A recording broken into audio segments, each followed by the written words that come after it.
Hello दोस्तों, स्वागत है आज के इस क्लास में आप लोगों का। तो आज हम एनसीईआरटी 360 डिग्री बुक से क्लास 6 के साइंस के पूरे चैप्टर को देखेंगे इस वीडियो में। एक ही वीडियो में हम क्लास 6 का सारा 1 से लेकर 11 चैप्टर को क्वेश्चंस के माध्यम से कंप्लीट करेंगे। जैसा कि आपको पता होगा कि एनसीईआरटी का बुक जो है इसलिए इम्पोर्टेंट हो जाता है क्योंकि इसमें पेज बाय पेज क्वेश्चंस उठाया गया है। स्क्रीनशॉट के साथ प्रूफ के साथ दिया गया है कहाँ से किस क्वेश्चन से कितने नंबर पेज से जो है क्वेश्चंस को उठाया गया है। तो अगर आपको किसी भी क्वेश्चन में डाउट हो जाता है तो आप उसको जाकर उस पेज नंबर को क्लिक करके और आप पीडीएफ के माध्यम से या फिर आपके पास हार्ड कॉपी है या टेक्स्ट बुक है तो उससे आप जाके डाउट क्लियर कर सकते हैं, उसको डिटेल में पढ़ सकते हैं।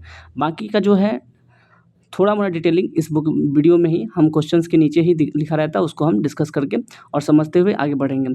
तो अगर आप किसी भी एग्ज़ाम की प्रिपरेशन कर रहे हैं इंडिया में, कोई भी एग्ज़ाम्स हो जिसमें साइंस आता हो, तो यहाँ से जो है क्वेश्चंस आपको देखने को मिल सकते हैं और या आपको कॉन्सेप्ट क्लियर रहेगा तो आप क्वेश्चंस को ईज़िली यहाँ पे डील कर पाएंगे एग्ज़ाम में। तो आप किसी भी एग्ज़ाम की प्रिपरेशन कर रहे हो ज़रूर इस वीडियो को देख के जाएँ और वीडियो को ज़रूर शेयर कर दें। आपको लगता है कि वीडियो हेल्पफुल होगी किसी के लिए तो आप अपने आस-पास के जो भी स्टूडेंट्स हैं या फिर किसी को चाहते हैं कि शेयर करना, शेयर ज़रूर कर सकते हैं, ठीक है। और सेशन को लाइक ज़रूर करा करें अगर वीडियो पसंद आती है तो, ठीक है। और कमेंट करके बताया करें कि कैसी लगती है आपको वीडियो हमारी क्लासेस की। तो हम सबसे पहले ओवरव्यू ले लेते हैं जो हम लोग क्लास 6 में किस चैप्टर से और कहाँ से कहाँ तक पढ़ने वाले हैं। तो सबसे पहले हम चैप्टर का नाम समझ लेते हैं कि चैप्टर कौन-कौन सा इसमें जो है आने वाला है। तो यहाँ पे जो दिख रहा है आपको, देखिए। हाँ, तो चैप्टर हम देखेंगे कौन-कौन से चैप्टर हैं। पहला चैप्टर जो इसमें है वो है चैप्टर नंबर 1 है जो भोजन के घटक। दूसरा चैप्टर का नाम है वस्तुओं के समूह बनाना। तीसरे चैप्टर का नाम है पदार्थों का पृथक्करण। चौथे चैप्टर का नाम है पौधों को जानिए। पाँचवें का नाम है शरीर में गति और छठे का नाम है विशेषताएँ एवं आवास। सातवां है गति एवं दूरियों का मापन। आठवां है प्रकाश, छाया और प्रतिबिंब। नौवें चैप्टर का नाम है विद्युत तथा परिपथ। 10वें चैप्टर का नाम है चुंबकों द्वारा मनोरंजन और 11वें चैप्टर का नाम है हमारे चारों ओर वायु, ठीक है। तो हम चलेंगे अब अपने क्लास 6 के चैप्टर नंबर 1 पे डायरेक्ट, ठीक है। तो देखिए यहाँ पे क्लास 6 आ चुका है और इसका चैप्टर नंबर 1 जो है वह है भोजन के घटक, ठीक है। तो यहाँ से हम लोग क्वेश्चंस को देखना स्टार्ट करते हैं अब यहाँ से। पहला क्वेश्चन जो यहाँ पे पूछा जा रहा है कि भोजन का व्यंजन जो कच्चा सामग्री से मिलकर बनती है उससे प्राप्त होता है क्या? किससे प्राप्त होता है? पादपों से, जंतुओं से? तो ऑप्शन ए केवल एक सही है या फिर ऑप्शन 2 सही है या दोनों सही है या कोई नहीं। सही आंसर हो जाएगा ऑप्शन सी। इसका जो है दोनों से ही हमें क्या मिलता है? कच्चा सामग्री मिलता है जिससे कि भोजन व्यंजन तैयार होता है। जंतु से मिलता है, पादप से मिलता है और जंतु से मिलता है। चलिए आगे बढ़ लेते हैं, क्वेश्चन देखेंगे। नेक्स्ट क्वेश्चन में पूछा जा रहा है कि हमारे भोजन में मुख्य पोषक पदार्थ इनमें से कौन सा होता है? कार्बोहाइड्रेट, प्रोटीन, वसा या फिर इनमें सभी? सही आंसर हो जाएगा सभी जो है वो हमारे भोजन में मुख्य पोषक पदार्थ होते हैं। कार्बोहाइड्रेट भी, प्रोटीन भी और वसा भी, ठीक है। थोड़ा सा इसका विश्लेषण देख लेंगे। कुछ कहा जा रहा है कि कच्ची सामग्री में हमारे शरीर के लिए कुछ आवश्यक घटक होते हैं। इन घटकों को हम पोषक कहते हैं, ठीक है। हमारे भोजन में मुख्य पोषक जो है कार्बोहाइड्रेट, प्रोटीन और वसा तथा विटामिन और खनिज लवण होते हैं। इसके अतिरिक्त हमारे भोजन में रुक्षांश तथा जल की भी ज़रूरत होती है जिनकी हमारे शरीर की आवश्यकता होती है। चलिए क्वेश्चन देखेंगे 3। क्वेश्चन नंबर 3 में पूछा जा रहा है कि हमारे भोजन में मुख्य पोषक पदार्थ इनमें से कौन होते हैं? कार्बोहाइड्रेट, प्रोटीन या वसा? ऑप्शन 1 3 या 1 2 या 2 3 या 1 2 3? सही आंसर हो जाएगा ऑप्शन बी। मुख्य पोषक तत्व की बात करें तो हमें चाहिए क्या? तो कार्बोहाइड्रेट और जो है प्रोटीन, ठीक है। चलिए एक सेकेंड, इसका शायद हो सकता है सारा का सारा ऑप्शन हो जाएगा सही, ठीक है। तो इसमें जो है ऑप्शन डी इसका होना चाहिए था, जो कि इसमें सभी हालांकि वसा भी जरूरत पड़ती है हमें, ठीक है। तो इसका सही आंसर हो जाएगा ऑप्शन डी, ठीक है ना। चलिए इसका स्टेटमेंट हो जाएगा ऑप्शन डी, इसका करेक्ट आंसर हो जाएगा। आगे देख लेते हैं। पूछा जा रहा है कि इसका विश्लेषण देखेंगे। कच्ची सामग्री में हमारे शरीर के लिए कुछ आवश्यक घटक हैं, जैसे कि इन घटकों को हम पोषक कहते हैं। हमारे भोजन में मुख्य पोषक कौन-कौन से होते हैं? प्रोटीन, वसा, विटामिन तथा खनिज और लवण। इसके अतिरिक्त हमारे भोजन में रुक्षांश तथा जल भी आवश्यकता होती है, जिनकी हमारे शरीर की आवश्यकता होती है, ठीक है। क्वेश्चन नंबर 4 देखेंगे। पूछा जा रहा है कि कार्बोहाइड्रेट, प्रोटीन, वसा परिरक्षण के लिए निम्नलिखित विलेयों में से किसका उपयोग करते हैं? Iodine, copper sulphate, caustic soda या इनमें सभी? सही आंसर हो जाएगा ऑप्शन डी। हम इस सभी का जो है यूज करते हैं। चलिए आगे बढ़ते हैं। नेक्स्ट क्वेश्चन देखेंगे हम। Question number 5 sorry. Question question number 5 में पूछा जा रहा है कि भोजन में उपस्थित भोजन उपलब्धता हेतु निम्नलिखित में से सही विकल्प चयन करें। ऑप्शन ए है परीक्षण करने के बाद कार्बोहाइड्रेट का रंग बैंगनी हो जाता है। परीक्षण करने के बाद प्रोटीन का रंग काला हो जाता है। परीक्षण करने के बाद वसा का रंग नीला हो जाता है। ऑप्शन डी है प्रोटीन अगर ठोस रहे रूप में हो तो परीक्षण के पहले उसे चूर्ण या पेस्ट बनाना होता है। सही आंसर ऑप्शन डी इसका सही आंसर हो जाएगा। यही पूछा गया है कि जो कि भोजन में उपस्थित भोजन उपलब्धता हेतु सही विकल्प हमारा यही है कि प्रोटीन अगर ठोस अवस्था में हो, ठोस रूप में हो तो परीक्षण के पहले उसे जो है हमें चूर्ण या पेस्ट में बनाना होता है। चलिए यहाँ जो इसका विश्लेषण देख लेते हैं। प्रोटीन परीक्षण के लिए खाद्य पदार्थ को थोड़ी मात्रा में लीजिए जिससे खाद्य पदार्थ परीक्षण करना है और वह क्या करना है, यदि वह ठोस में है तो उसको पहले पेस्ट अथवा चूर्ण में बदल देंगे। ठीक है, खाद्य पदार्थ की थोड़ी मात्रा को पीस कर या मसलकर चुन के एक साफ परखनली में डाल देंगे और उससे क्या होगा 10 बूंद जल डालकर उस पर हम अच्छी तरह से उसको हिलाएंगे और तब उसका परीक्षण करेंगे।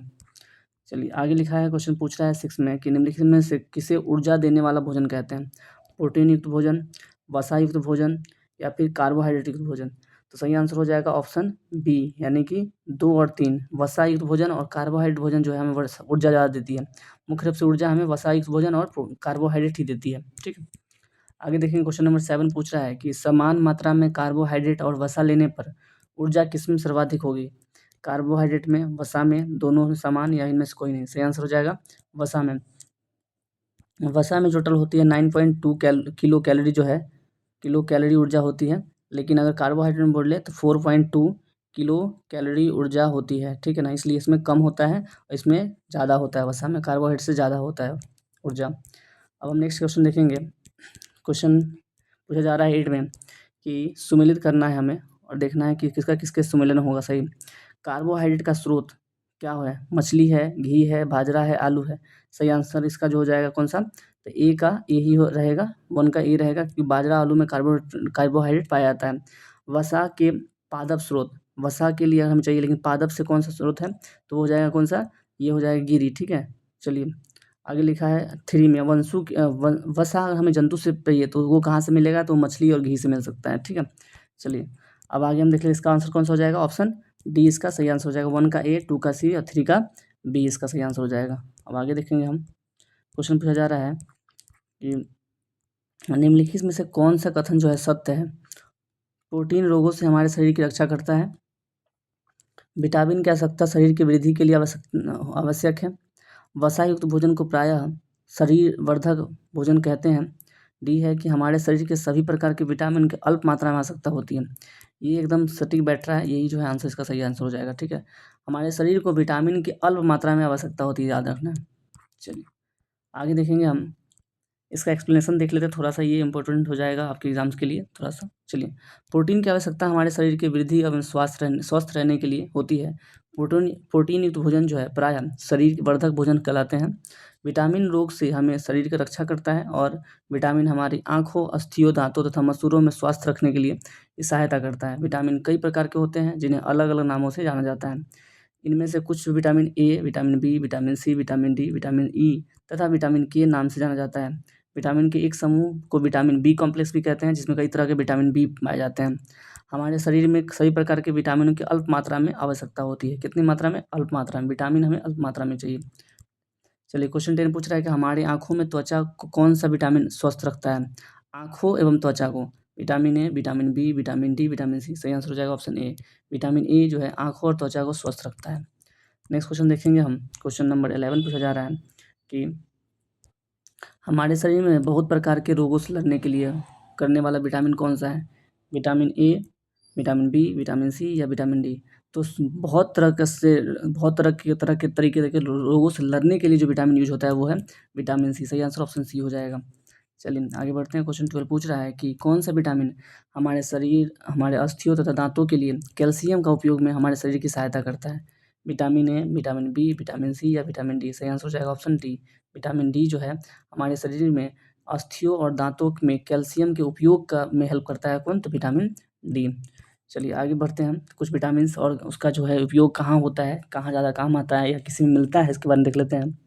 चलिए क्वेश्चन पूछ रहा है कि सुमेलित करना है हमें कि विटामिन ए जो है वो कहाँ से मिलता है। पपीता से, अमरूद से, मछली वाले तेल से, यकड़ी से। तो विटामिन ए जो है पपीता, गाजर से मिलता है। विटामिन बी कहाँ से मिलता है, विटामिन सी कहाँ से मिलता है और डी कहाँ से मिलता है।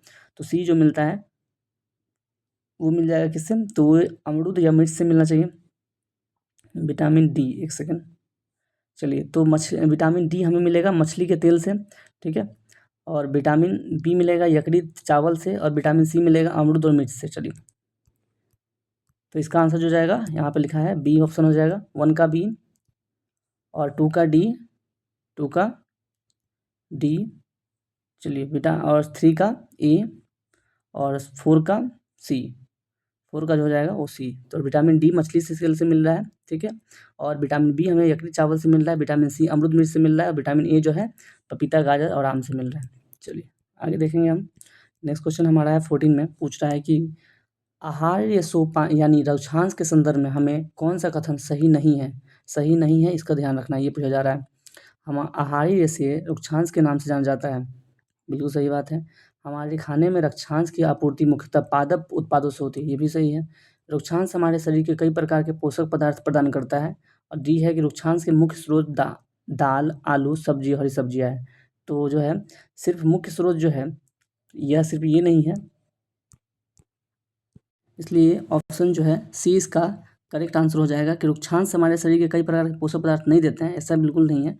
ये जो है, हाँ, लेकिन ये सही है कि रक्षांश जो होता है वो उसका मुख्य स्रोत दाल, आलू, सब्जी और हरी सब्जियों में होता है, ठीक है। तो इसलिए ये सही स्टेटमेंट नहीं है ऑप्शन सी, इसलिए ऑप्शन सी इसका सही आंसर हो जाएगा। चलिए, तो रक्षांश के बारे में लिखा है कि रक्षांश हमें शरीर में कोई पोषक पदार्थ नहीं करता है, फिर भी यह हमारे भोजन के आवश्यक है, अवयव है। इसका आयतन बढ़ा देते हैं तथा रक्षांश बिना पचे भोजन को बाहर निकालने में हमारी सहायता करता है, हमारे शरीर को। आगे बढ़ेंगे। क्वेश्चन 15 पूछ रहा है कि कथनों पर विचार करना है, बताना है कि कौन सा कथन जो है सही है। पहला कथन है कि जल भोजन में उपस्थित पोषक पदार्थ को अवशोषित करने में सहायता प्रदान करता है, सही स्टेटमेंट है।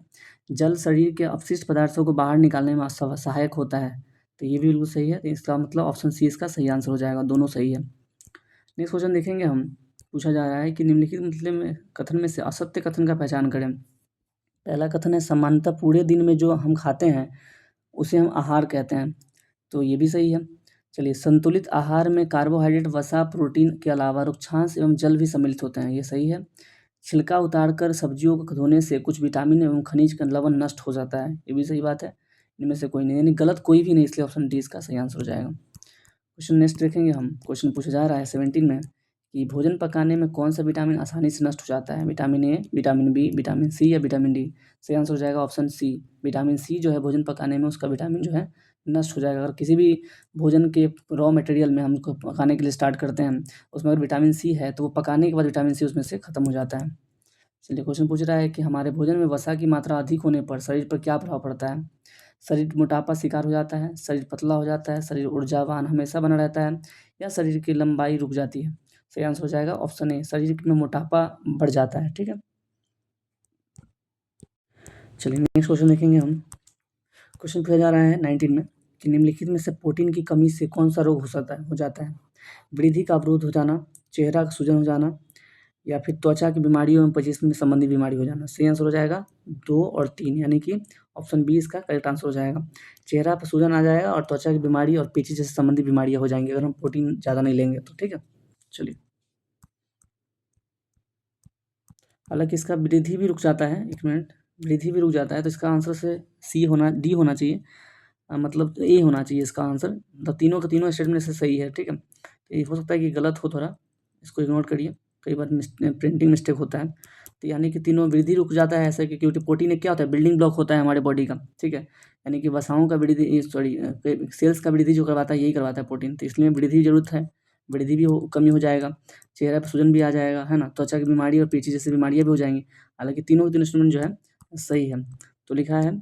चलिए, हाँ, इसका स्टेटमेंट देख लेते हैं। प्रोटीन नहीं ले रहे हैं तो क्या होगा, कुछ रोग हो जाते हैं, जैसे कि वृद्धि अवरुद्ध हो जाना, चेहरे पर सूजन हो जाना, बालों का रंग उड़ना, त्वचा की बीमारियां, पेचिश आदि वगैरह हो जाना, ठीक है। क्वेश्चन 20 पूछ रहा है कि अरक्ता की कमी से कौन सा रोग होता है। कैल्शियम, लोहा, विटामिन, आयोडीन। अरक्तता जो बीमारी है यह किसके कमी से हो रहा है, तो वो हो रहा है कमी से किसके, लोहे की कमी से। ऑप्शन बी इसका सही आंसर हो जाएगा। नेक्स्ट क्वेश्चन देखेंगे हम। इसमें कुछ इसका टेबल, इसको देख लेते हैं कि किसकी कमी से क्या रोग होता है। विटामिन ए की कमी से क्षीणता, दृष्टिहीनता हो जा रहा है, कमज़ोर दृष्टि, अंधेरे रात में कम दिखाई देना, कभी कभी पूरी तरह से दिखाई देना बंद हो जाता है। विटामिन B1 से बेरी बेरी रोग हो जाता है, इसमें दुर्बल पेशियाँ हो जाता है और काम करने में ऊर्जा कमी दिखती है। विटामिन C में स्कर्वी रोग हो जाता है, इसमें क्या होता है कि मसूड़ों में खून आने लगता है, घाव भरने में अधिक समय लगता है। विटामिन डी से रिकेट्स होता है, जिसमें क्या होता है कि अस्थियाँ मुलायम होकर मुड़ जाती है, ठीक है। और क्या है तो विटामिन कैल्शियम क्या है, कैल्शियम की कमी से क्या होगा, अस्थियाँ और दंतक्षय होने लगेगा, यानी कमज़ोर अस्थियाँ, दंतक्षय होने लगता, दंत जो है खराब होने लगता है दाँत। आयोडीन की कमी से घेंगा यानी गोइटर रोग हो जाएगा। और क्या होता है इसमें गर्दन जो है, गर्दन की ग्रंथि फूल जाती है। अब बच्चों में मानसिक विकलांगता आ जाती है। लोहे की कमी से अरक्तता हो जाता है, ठीक है, एनीमिया जिसको बोलते हैं। और इससे जो है कमजोरी फील कराता है बॉडी में। चलिए क्वेश्चन 21 पूछ रहा है कि गोइटर रोग की कमी से कौन सा रोग होता है। गोइटर रोग जो है किसकी कमी से होता है, तो कैल्शियम, लोहा या विटामिन या आयोडीन। सही आंसर हो जाएगा ऑप्शन डी, आयोडीन की कमी से जो है गोइटर रोग यानी कि घेंगा रोग हो जाता है। क्वेश्चन 22 पूछ रहा है कि अस्थियाँ एवं दंतक्षय की कमी से होता है क्या, कैल्शियम की कमी से या फिर लोहे की कमी से या विटामिन की कमी से या आयोडीन की कमी से। सही आंसर हो जाएगा ऑप्शन ए, कैल्शियम की कमी से अस्थियों में दंतक्षय की कमी हो जाता है। चलिए आगे देखेंगे, क्वेश्चन पूछ रहा है कि सुमेलित करना है। विटामिन ए से क्या होता है तो दृष्टि क्षीणता हो जाती है। विटामिन बी से क्या, 1 से क्या होता है तो बेरी बेरी हो जाता है। विटामिन सी से स्कर्वी हो जाता है और विटामिन डी से रिकेट्स हो जाता है। तो ए का 1 का ए और बी का सी, कहाँ पे 1 का ए बी 2 का सी, 1 का ए 2 का सी बी है। हाँ चलिए इसका बी सही आंसर हो जाएगा। क्वेश्चन देखेंगे 24 पूछ रहा है कि दुर्बल पेशियां एवं कम काम करने की ऊर्जा में कमी किस विटामिन की कमी से होता है। Vitamin A, vitamin B1, vitamin C या विटामिन डी। सही आंसर हो जाएगा विटामिन B1। तो क्या हो जाता है, बीमारी के नाम क्या है तो बेरी, और बेरी नाम है इस बीमारी का, बेरी बेरी हो जाता है विटामिन बी की कमी से। नेक्स्ट क्वेश्चन देखेंगे हम। तो हाँ हमारा क्वेश्चन अध्याय 1 का चैप्टर पूरा क्वेश्चन खत्म हो चुका है, ठीक है। और हम पढ़ेंगे अध्याय 2 को। अध्याय 2 का हमारा चैप्टर का नाम है क्या है तो वस्तुओं के समूह बनाना, ठीक है। चलिए तो पहला क्वेश्चन जो पूछा जा रहा है इसमें कि किसी वस्तु को बनाने के लिए किसी पदार्थ का चयन निर्भर होता है किस पे, पदार्थ के गुणों के आधार पर, पदार्थों के उपयोग के आधार पर। सही आंसर हो जाएगा दोनों का दोनों, यानी कि हम पदार्थ का गुण किस तरह का है उसके हिसाब से हम पदार्थ बनाते हैं, ठीक है, चयन करते हैं। और फिर कितना उपयोग है उसका, उसके अकॉर्डिंग हम वस्तु का जो पदार्थ का उपयोग करके और फिर किसी पदार्थ का बनाते हैं, यानी किसी वस्तु को तैयार करते हैं। दोनों स्टेटमेंट जो है इसका सही हो जाएगा। अब हम देखेंगे पदार्थ की कुछ इसके गुण के आधार के बारे में पूछेंगे, देखेंगे पदार्थ का क्या है कि गुण के आधार पर हम प्रॉपर्टीज ऑफ मटेरियल के बारे में बात करें तो पदार्थ की मजबूती, स्ट्रेंथ, लचीलापन यानी फ्लेक्सिबिलिटी, गर्मी या ठंडा सहने की क्षमता यानी थर्मल रेजिस्टेंस, जंग प्रतिरोध यानी कि कोरोजन रेजिस्टेंस आदि जो के गुण के आधार पर तय किए जाते हैं।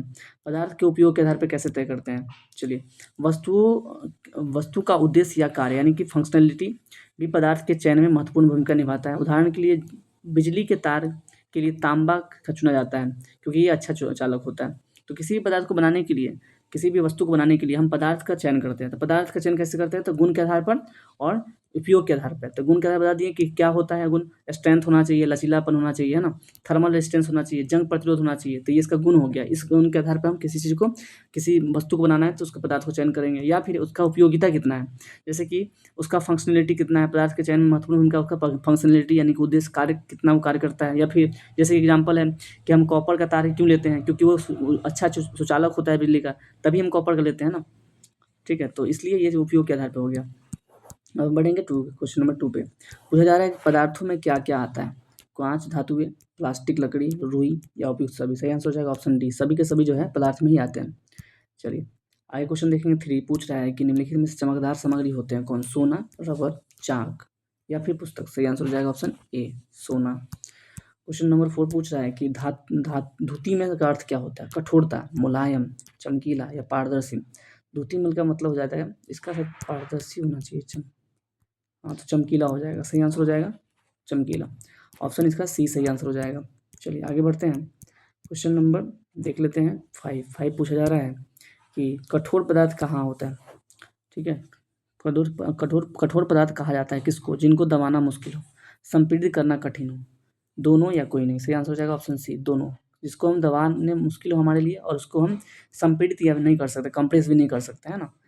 तो ये हो जाएगा क्या, उसका कठोर पदार्थ का एक गुण है, उसको हम कठोर पदार्थ कहेंगे। क्वेश्चन 6 पूछ रहा है कि निम्नलिखित में से कौन सी धातु नहीं है, लोहा, लकड़ी, सोना या चांदी। सही आंसर हो जाएगा ऑप्शन बी, लकड़ी धातु नहीं है। क्वेश्चन नंबर 7 पूछ रहा है असत्य कथन का पहचान करना है। पूछा जा रहा है, पहला स्टेटमेंट है कि पदार्थ जिसे संपीड़ित करना कठिन हो कठोर पदार्थ कहलाता है, सही स्टेटमेंट है। पदार्थ जिसे संपीड़ित करना आसान हो एवं जिसे हम खरोच आसानी से जा सकते हैं, कोमल पदार्थ कहलाते हैं, ये भी सही है। धातु हमेशा चमक बनी रहती है, धातु में हमेशा चमक बनी रहती है, ये थोड़ा-सा टेक्निकली सही नहीं है, क्योंकि हमेशा चमक नहीं बनी रहती है। एक समय ऐसा आता है जब इसपे कोरोजन लग जाता है या फिर कोई एनोडिंग हो जाता है, तो क्या होता है ना कि उसकी चमक खराब हो जाती है। तो इसलिए इसका सी ऑप्शन जो है गलत बता रहा है, इसलिए सही आंसर हो जाएगा सी ऑप्शन। चलिए क्वेश्चन देखेंगे नेक्स्ट। नेक्स्ट क्वेश्चन पूछा जा रहा है क्वेश्चन नंबर 8 में कि अविलय शब्द जो है का अर्थ क्या होता है? अघुलनशील, अमिश्रित, अपारदर्शी या पारदर्शी। सही आंसर हो जाएगा ऑप्शन ए, अघुलनशील। अविलय का मतलब अघुलनशील होता है। चलिए क्वेश्चन नेक्स्ट देखेंगे हम कि क्वेश्चन नंबर 9 पूछ रहा है कि अविलय पदार्थ के बारे में सही कथन चुनें। ये जल में आसानी से घुल जाते हैं, बिल्कुल सही बात है। एक सेकंड, हाँ, तो अविलय पदार्थ कौन होता है? हाँ, जिसमें जो कि आसानी से घुल जाते हैं। नहीं, बिल्कुल नहीं, ये गलत बात है। काफ़ी समय के विलोडित करने पर घुल जाता है, ये भी नहीं है। जल के साथ मिश्रित नहीं होते, हाँ, ये सही हो जाएगा। मतलब कि ये विलय नहीं हो पाएगा, घुले मिलेगा नहीं, ठीक है। ऑप्शन सी इसका सही आंसर है। असत्य पूछा है ना। अविलय पदार्थ के बारे में सही, अविलय यानी कि जो मिले नहीं, तो यानी जल के साथ मिश्रित नहीं होगा। चलिए ये सही आंसर है, ऑप्शन सी। क्वेश्चन नंबर 10 पूछ रहा है कि निम्नलिखित में से कौन सा विलय पदार्थ के उदाहरण है? नमक, चीनी, वॉशिंग पाउडर, उपरोक्त में सभी। सही आंसर हो जाएगा ऑप्शन डी, सभी का सभी जो है विलय पदार्थ यानी घुल मिल सकता है पानी में। नेक्स्ट क्वेश्चन है हमारा कि निम्नलिखित तत्वों पर विचार करना है और देखना है। पहला कथन है सभी तरल जल में मिश्रित होते हैं। दूसरा कथन है कि गैस थोड़ी मात्रा में जल में घुलनशील होते हैं। उपयुक्त में से कौन सा कथन जो है गलत है? तो दूसरा जो कथन है वो गलत है। पहला कथन है जो सभी पदार्थ जल में घुलनशील होते हैं, सभी जो है क्या था, तो था क्या सभी तरल जो है जल में मिश्रित होते हैं, ये सही था। लेकिन दूसरा स्टेटमेंट जो है कि सभी गैस जो है थोड़ी मात्रा में जल में घुलनशील होते हैं, ये नहीं, सभी गैस नहीं होगा, ठीक है। तो इसलिए ऑप्शन जो है सी इसका सही आंसर हो जाएगा कि सी जो है सेकेंड स्टेटमेंट गलत बताया जा रहा है। चलिए आगे बढ़ते हैं। क्वेश्चन देखेंगे 12 में पूछा जा रहा है कि निम्नलिखित में कौन सा सही विकल्प है? केरोसिन तेल जल में विलय है, सहित जल में विलय है। सही आंसर हो जाएगा कि सी, यानी कि सहज जल में विलय है, ये केरोसिन जल में विलय नहीं होता है। केरोसिन जो है उसका घनत्व जो है पानी के घनत्व से कम होता है, इसलिए ऊपर तैरता है, ना कि ये मिलता है उसमें, ठीक है। चलिए आगे बढ़ते हैं। क्वेश्चन नंबर 13 पूछ रहा है कि निम्नलिखित में से गलत कौन सा विकल्प है? सरसों का तेल जल में विलय होना, नींबू का रस जल में विलय होना, कौन सा जो है गलत है ये पूछा जा रहा है। तो दोनों का दोनों जो है ये गलत है। सरसों का तेल भी जल में विलय नहीं होगा, तैर जाएगा ऊपर। नींबू का रस भी जो है जल में अविलय है, ठीक है, यानी कि विलयेगा नहीं। तो दोनों का दोनों जो है, एक सेकंड, पूछा क्या है? गलत है ना। सरसों का तेल जो है जल में विलय है, ये गलत है, ये सही है। मतलब रुक जाइए, ये सही बोल रहा है, सरसों का तेल जल में विलय नहीं हो सकता, ये सही है। नींबू का रस जल में अविलय है, नहीं, ये गलत है। यानी कि जो है सेकेंड स्टेटमेंट गलत है, इसका ऑप्शन जो है सी इसका सही आंसर होना चाहिए, ठीक है ना। ये हो सकता है ये गलत दिया हो। चलिए इसका एक्सप्लेनेशन देख लेंगे थोड़ा। लिखा है कि सिरका, नींबू का रस, सरसों का तेल अथवा नारियल का तेल, मिट्टी के तेल अथवा अन्य किसी द्रव नमूने एकत्र कीजिए। कांच एक गिलास में गिलास लीजिए और आधा जल भरिए, इसमें चम्मच भरकर कोई द्रव मिलाइए और भली भांति विलोपित कर दीजिए। इसे 5 मिनट के लिए छोड़ दीजिए। प्रक्षेपण कीजिए कि क्या यह द्रव जल के साथ मिश्रित हो जाता है। तो सरसों का तेल अथवा नारियल का तेल, मिट्टी का तेल अविलय है, जबकि सिरका, नींबू का रस विलय है। तो वही है ना। इसका जो आंसर दिया था वो ऑप्शन बी जो है गलत आंसर दे दिया था, ऑप्शन सी ही होना चाहिए था जो मैंने बताया आपको, ठीक है। या ये जो है ये सही है, मतलब ये जो है असत्य पूछा है, तो असत्य ये है, मतलब ये तो होना चाहिए था, नींबू का रस मिल जाना चाहिए था, लेकिन यहाँ बोला कि अविलय है, नहीं मिला, ऐसा गलत है, इसलिए ऑप्शन सी इसका सी जो है गलत बताया है। चलिए अब हम देखेंगे नेक्स्ट क्वेश्चन पूछ रहा है 14 में कि निम्नलिखित में से असत्य कथन का पहचान है। उन पदार्थों या सामग्रियों जिनसे होकर वस्तुओं को देखा जा सकता है उसे हम अपारदर्शी कहते हैं, नहीं, उसको पारदर्शी कहते हैं। पहला ही असत्य है, ठीक है। तो इसका पहला स्टेटमेंट जो सही आंसर हो जाएगा, लेकिन बाकी जो है हम अपनी जानकारी के लिए पढ़ लेते हैं। ऑप्शन लिखा है कि जिनसे होकर आप वस्तुओं को नहीं देख सकते हैं उसे अपारदर्शी कहते हैं, ये सही बोल रहा है। लकड़ी एक अपारदर्शी पदार्थ है, ये भी सही बोल रहा है। ऐसा पदार्थ जिनमें से होकर वस्तुओं देख सकते हैं परंतु स्पष्ट रूप से नहीं देख पाते उसे हम परभासी, परंतु स्पष्ट रूप से परभासी नहीं कहलाती है। तो उसको कहते हैं स्पष्ट रूप से कहते हैं। जैसे कि हम किसी भी चीज़ को आप एकदम ट्रांसपेरेंट हो, पूरी अच्छी तरह से देख सकते हैं, तो उसको हम बोलते हैं पारदर्शी, ठीक है। और जब हम अच्छी तरह से नहीं देख पाते हैं, ठीक है ना, मतलब धुंधला-धुंधला देख पाते हैं, तो उसको हम पारभासी कहते हैं, ठीक है, याद रखिए। चलिए क्वेश्चन नंबर 15 पूछ रहा है कि पदार्थ जो जिनके द्वारा वस्तुओं का स्पष्ट रूप से देखा जा सकता है क्या कहलाता है? अभी बताया था, बताइए क्या होगा? पारदर्शी, अपारदर्शी, परभासी, अस्पष्ट। सही आंसर हो जाएगा ऑप्शन सी, पारदर्शी बोलेंगे। और जिसको धुंधला-धुंधला देख पाएंगे उसको पारभासी बोलेंगे। जिससे बिल्कुल नहीं दिख पाएगा उसे हम अपारदर्शी देखेंगे। मतलब आर पार बिल्कुल नहीं दिख पाए उसको हम अपारदर्शी कहेंगे। चलिए अब देखेंगे क्वेश्चन नंबर 16 पूछ रहा है कि पारभासी पदार्थ कौन से नहीं है? यानी कि वैसे पदार्थ जो हमको धुंधला-धुंधला दिखाए, ठीक है? कौन सा नहीं? मिट्टी का लकड़ी, तैलीय कागज, धुंधला शीशा या गंदा पानी। सही आंसर हो जाएगा ऑप्शन ए। मिट्टी का लकड़ी ही है जो एकदम अपारदर्शी है, पारभासी नहीं है, यानी कि धुंधला भी नहीं दिखेगा हमें, एकदम ही नहीं दिखेगा, तो इसलिए ऑप्शन सी ए इसका सही आंसर हो जाएगा। ठीक है, बाकी सब परभासी है, धुंधला शीशा भी परभासी है और तैलीय कागज भी परभासी है, गंदा पानी भी परभासी है, यानी कि धुंधला-धुंधला मुझे आर पार दिख जाता है इसमें। चलिए नेक्स्ट क्वेश्चन पढ़ते हैं। क्वेश्चन नंबर 17 पूछ रहा है कि मक्खन का पेपर क्या है? पारदर्शक है, पारभासी है, अपारदर्शी है, कोई नहीं। सही आंसर हो जाएगा ऑप्शन बी, पारभासी। यानी मक्खन का पेपर भी होगा, उसके हम आर पार धुंधला सा देख सकते हैं। अब क्वेश्चन नंबर देखेंगे हम 18। चलिए यहाँ से क्वेश्चन 17 तक ही था। अब अध्याय हमारा 3 स्टार्ट होता है यहाँ से। अध्याय 3 में हमारे अध्याय 3 का नाम क्या है? तब पदार्थों का पृथक्करण। ठीक है, चलिए क्वेश्चन पहला फर्स्ट इसमें पूछा जा रहा है कि कौन सा कथन जो है इसमें निम्नलिखित में सत्य है, सत्य देखना है। ठीक है, तो गेहूं के दानों और गेहूं के आटों का मिश्रण हस्त चयन विधि द्वारा अलग किया जा सकता है। बिल्कुल, गेहूं का दाना मोटा होता है तो हम गेहूं के दानों का हाथ से अलग कर सकते हैं, सही स्टेटमेंट है। तेल और पानी के मिश्रण को पृथक्करण विधि से अलग किया जा सकता है। हाँ, कई सारे पृथक्करण विधि होता है, उसके थ्रू हम इस दोनों को अलग कर सकते हैं। फिटकिरी की प्रक्रिया में भूसी के कणों को हवा द्वारा अधिक दूरी तक ले जाने जाता है, ये भी सही है। क्या है? फटकने की प्रक्रिया है, सॉरी, फटकने की प्रक्रिया से भूसी के कणों को हवा द्वारा अधिक दूर ले जाता है। हाँ, ये भी स्टेटमेंट सही है। सभी के सभी स्टेटमेंट जो है सही है, ऑप्शन डी इसका सही आंसर हो जाएगा। चलिए क्वेश्चन नंबर 2 पूछ रहा है कि हस्त चयन विधि द्वारा सुविधाजनक होती है किसमें? जब अशुद्धियाँ अधिक हो, जब अशुद्धियाँ कम हो, जब अशुद्धियाँ बहुत छोटे आकार के हो, या इनमें से कोई नहीं। सही आंसर हो जाएगा जब अशुद्धियाँ बहुत कम, ऑप्शन बी। क्वेश्चन नंबर 3 पूछा जा रहा है कि निम्नलिखित में से क्या कह रहा है? गेहूं तथा चावल से मिट्टी तथा या पत्थर के बड़े कण को अलग करने के लिए किस विधि का प्रयोग करते हैं? हस्त चयन विधि, थ्रेसिंग विधि, निष्पावन विधि या चालन विधि। तो बड़ा बड़ा कण है, ठीक है, तो इसको हम हाथ से भी अलग कर सकते हैं, इसलिए हस्त चयन विधि हो जाएगा। चलिए क्वेश्चन 4 पूछ रहा है कि सूखे पौधे को की डंडियों से अनाज के अलग करने की कौन सी विधि अपनाई जाती है?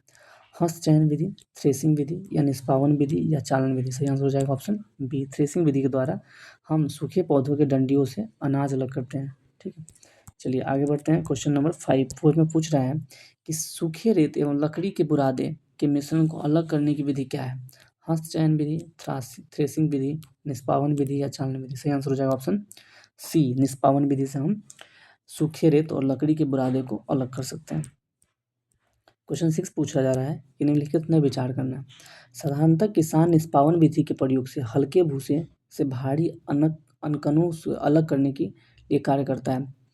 दूसरा स्टेटमेंट है इस विधि से निकाली अशुद्ध पदार्थ को प्रयोग किसान अन्य प्रयोजनों में प्रयोग कर सकता है।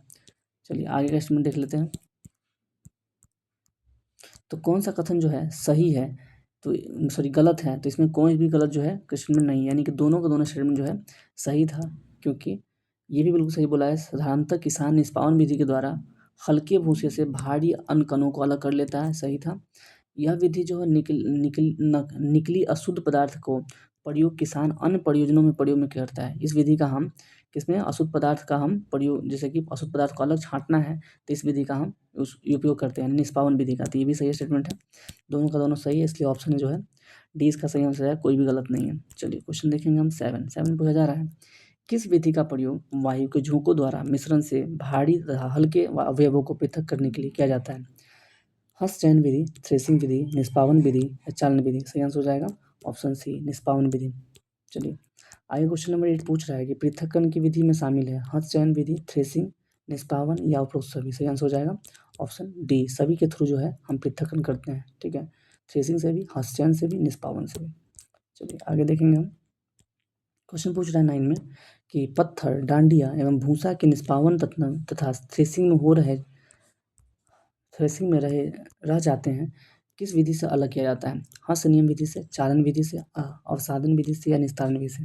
सही आंसर हो जाएगा चालन विधि से। जब थ्रेसिंग करते हैं तो उसमें कुछ न कुछ डंटियाँ या फिर अशुद्धियाँ रह जाती है, तब उसको हम किस विधि से अलग करते हैं? तो उसको चालन विधि से अलग करते हैं। चलिए आगे बढ़ते हैं। क्वेश्चन नंबर 10 पूछ रहा है कि निम्नलिखित में से किस विधि का प्रयोग मुख्य रूप से ठोस पदार्थों, अवयवों जिनके मापों में अंतर हो को अलग करने के लिए किया जाता है? हस्त नियम विधि, चालन विधि, अवसादन विधि या निस्तारण विधि? सही आंसर हो जाएगा ऑप्शन बी, चालन विधि से। ठीक है, आगे बढ़ेंगे हम। क्वेश्चन नंबर 11 पूछ रहा है कि किसका प्रयोग निस्यंदक जो कि छानने में काम आता है के रूप में किया जाता है? मोटी लकड़ी का, मोटा कागज, सामान्य पेपर या फिल्टर पेपर? सही आंसर हो जाएगा ऑप्शन डी, फिल्टर पेपर को निस्यंदक प्रयोग की तरह हम काम करते हैं छानने के लिए। ठीक है, आगे बढ़ेंगे। 12 में पूछा जा रहा है कि निम्नलिखित में से कौन सा कथन जो है सत्य नहीं है, यानी कि सत्य नहीं है मतलब असत्य पूछा जा रहा है। ठीक है, असत्य फाइंड करेंगे हम। तो मिश्रण में जल मिलाने पर भारी अवयवों के नीचे तली में बैठना निस्तारण कहलाता है। मिश्रण में जल मिलाने पर हम भारी अवयव नीचे बैठ जाता है तो इसको हम निस्तारण बोलते हैं। नहीं, ये सही नहीं है, ये स्टेटमेंट जो है गलत हो गया। अवसादित मिश्रण को बिना हिलाए जल में अशुद्धि सहित उड़ने के लिए प्रक्रिया निस्तारण कहलाती है। ये सही है, ये तो अवसादन हो गया ना, ये निस्तारण सही है, ये सही है। तेल तथा जल के मिश्रण को अवसादन मिश्रण विधि द्वारा हम अलग किया जा सकता है। तेल तथा जल के मिश्रण को अवसादन तथा मिश्रण विधि द्वारा हम अलग किया जा सकता है। मुझे इसमें थोड़ा डाउट है, मुझे चेक कर दीजिएगा। चलिए, तो इसका स्टेटमेंट जो है ऑप्शन ए ही गलत है, बाकी सभी सही है। ठीक है, इसलिए ऑप्शन ए हमारा सही आंसर हो जाएगा। आगे देखेंगे हम नेक्स्ट क्वेश्चन। क्वेश्चन नंबर 13 पूछ रहा है कि तैयार चाय से चाय की पत्तियों पृथक करने की कौन सी विधि ज़्यादा अच्छी होगी? अवसादन विधि, निस्यंदन विधि, निस्तारण विधि या फिर वाष्पन विधि? सही आंसर हो जाएगा ऑप्शन बी, निस्यंदन विधि जो है सबसे बेस्ट होगा इसके लिए।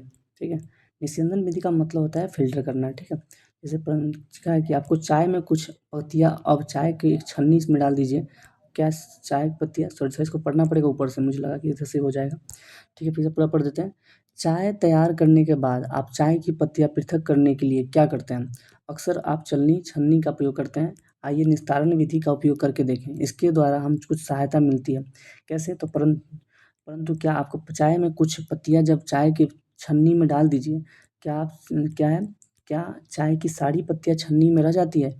इस प्रक्रम को निस्यंदन कहते हैं, फिल्ट्रेशन कहते हैं। ठीक है, सोचिए जरा, तैयार चाय में चाय की पत्तियाँ पृथक करने के लिए हम निस्तारण और निस्यंदन में से कौन सी विधि उपयोग करेंगे? तो इस अकॉर्डिंग हम निस्तारण विधि उपयोग करेंगे। ठीक है, चलिए क्वेश्चन नंबर 14 पूछा जा रहा है कि कौन सा कथन जो है सही नहीं है, इसके बारे में हमें विचार करना है। सही नहीं है, चलिए तो पहला जो है, तेल तथा जल के मिश्रण को केवल निस्यंदन विधि से अलग कर सकते हैं। ऐसा नहीं है, सिर्फ केवल उसी विधि से नहीं कर सकते हैं, और भी विधियाँ हैं। ठीक है, निस्तारण से कर ही सकते हैं। ठीक है, चलिए तो ये जो है स्टेटमेंट गलत हो गया हमारा। तेल तथा जल के मिश्रण को अवसादन निस्तारण विधि से अलग करना अच्छा विकल्प है। ये तो सही माना सकता है, लेकिन इसमें जो केवल लिखा है ना, ये गलत है। ठीक है, इसलिए ऑप्शन ए इसका गलत है। तो ऑप्शन ए इसका सही आंसर हो जाएगा, कथन एक गलत है उसका। नेक्स्ट क्वेश्चन देखेंगे हम। क्वेश्चन नंबर 15 पूछ रहा है कि एक पंकित जल को पीने योग्य बनाने के लिए कौन सी प्रक्रिया का प्रयोग करते हैं? अवसादन प्रक्रिया, निस्तारण प्रक्रिया, निस्यंदन प्रक्रिया या फिर ऑप्शन? तो सही आंसर हो जाएगा, तीन ही ऑप्शन है। चलिए ठीक है, तीनों का तीनों स्टेटमेंट जो है सही है। हम अगर एक पंकित जल, यानी कि जो कुछ अशुद्धियाँ जल मिला हुआ जल में, तो उसको हम पीने योग्य बनाने के लिए कौन सी प्रक्रिया यूज़ कर सकते हैं? अवसादन से हम उसको शुद्ध कर सकते हैं, निस्तारण से उसको शुद्ध कर सकते हैं और निस्यंदन से भी उसको शुद्ध कर सकते हैं और पी सकते हैं। तो सभी का सभी स्टेटमेंट जो है सही है, इसलिए ऑप्शन इसका सही हो जाएगा, ऑप्शन सी। चलिए आगे बढ़ते हैं। क्वेश्चन 16 पूछ रहा है कि निस्यंदन विधि का प्रयोग निम्न में से किस विकल्प में नहीं हो सकता है? घरों पर पनीर बनाने में, तैयार चाय से चाय की पत्तियों को पृथक करने में, पंकित जल में पीने योग्य जल बनाने में या मिश्रण से जल तथा नमक को पृथक करने में। तो निस्यंदन विधि में हम सिर्फ इसका उपयोग नहीं कर सकते हैं, बाकी सभी का उपयोग हम कर सकते हैं। ठीक है, इसका नहीं कर सकते हैं, इसलिए ऑप्शन डी इसका सही आंसर हो जाएगा। ठीक है, आगे इसका एक्सप्लेनेशन पढ़ लेते थोड़ा। लिखा है कि नमक और पानी को अलग करने की वाष्पीकरण विधि से हम करते हैं अलग। ठीक है, विधि का उपयोग हम किया जाता है जिसमें पानी को वाष्पित करने का नमक को ठोस रूप में पीछे छोड़ देता है। ठीक है। घर पर पनीर बनाने में क्या उपयोग करते हैं? पनीर बनाते समय दूध को फाड़ने और ठोस पनीर, ठोस तरल मट्ठा अलग हो जाता है। इन दोनों को एक महीन कपड़े या छलनी से निस्यंदन या विधि द्वारा हम अलग कर लेते हैं, चालन विधि द्वारा अलग कर लेते हैं, ठीक है। तैयार चाय से चाय की पत्तियाँ पृथक करने में क्या करते हैं? चाय की पत्तियाँ ठोस अघुलनशील कल है जो तरल में चाय में घुली नहीं होती है। इन्हें छलनी के प्रयोग से हम क्या करते हैं? निस्यंदन विधि द्वारा छान लेते हैं, ठीक है। चलिए, पंकित जल कैसे अलग करते हैं? सही करते हैं, साफ करते हैं उसको। उसमें क्या करते हैं? पंकित यानी गंदले जल में मिट्टी का रेत जैसे अघुलनशील ठोस कण निलंबित होते हैं और इन कणों को हटाने के लिए निस्यंदन यानी फिल्ट्रेशन विधि का हम उपयोग करते हैं जिससे पानी साफ हो जाता है। क्वेश्चन नंबर 17 पूछ रहा है कि मिश्रण से जल एवं नमक के पृथक करने में कौन सी विधि प्रयोग किया जाता है? वाष्पन विधि, निस्यंदन विधि या फिर संघनन विधि या इनमें से सभी? सही आंसर हो जाएगा ऑप्शन ए, वाष्पन विधि द्वारा।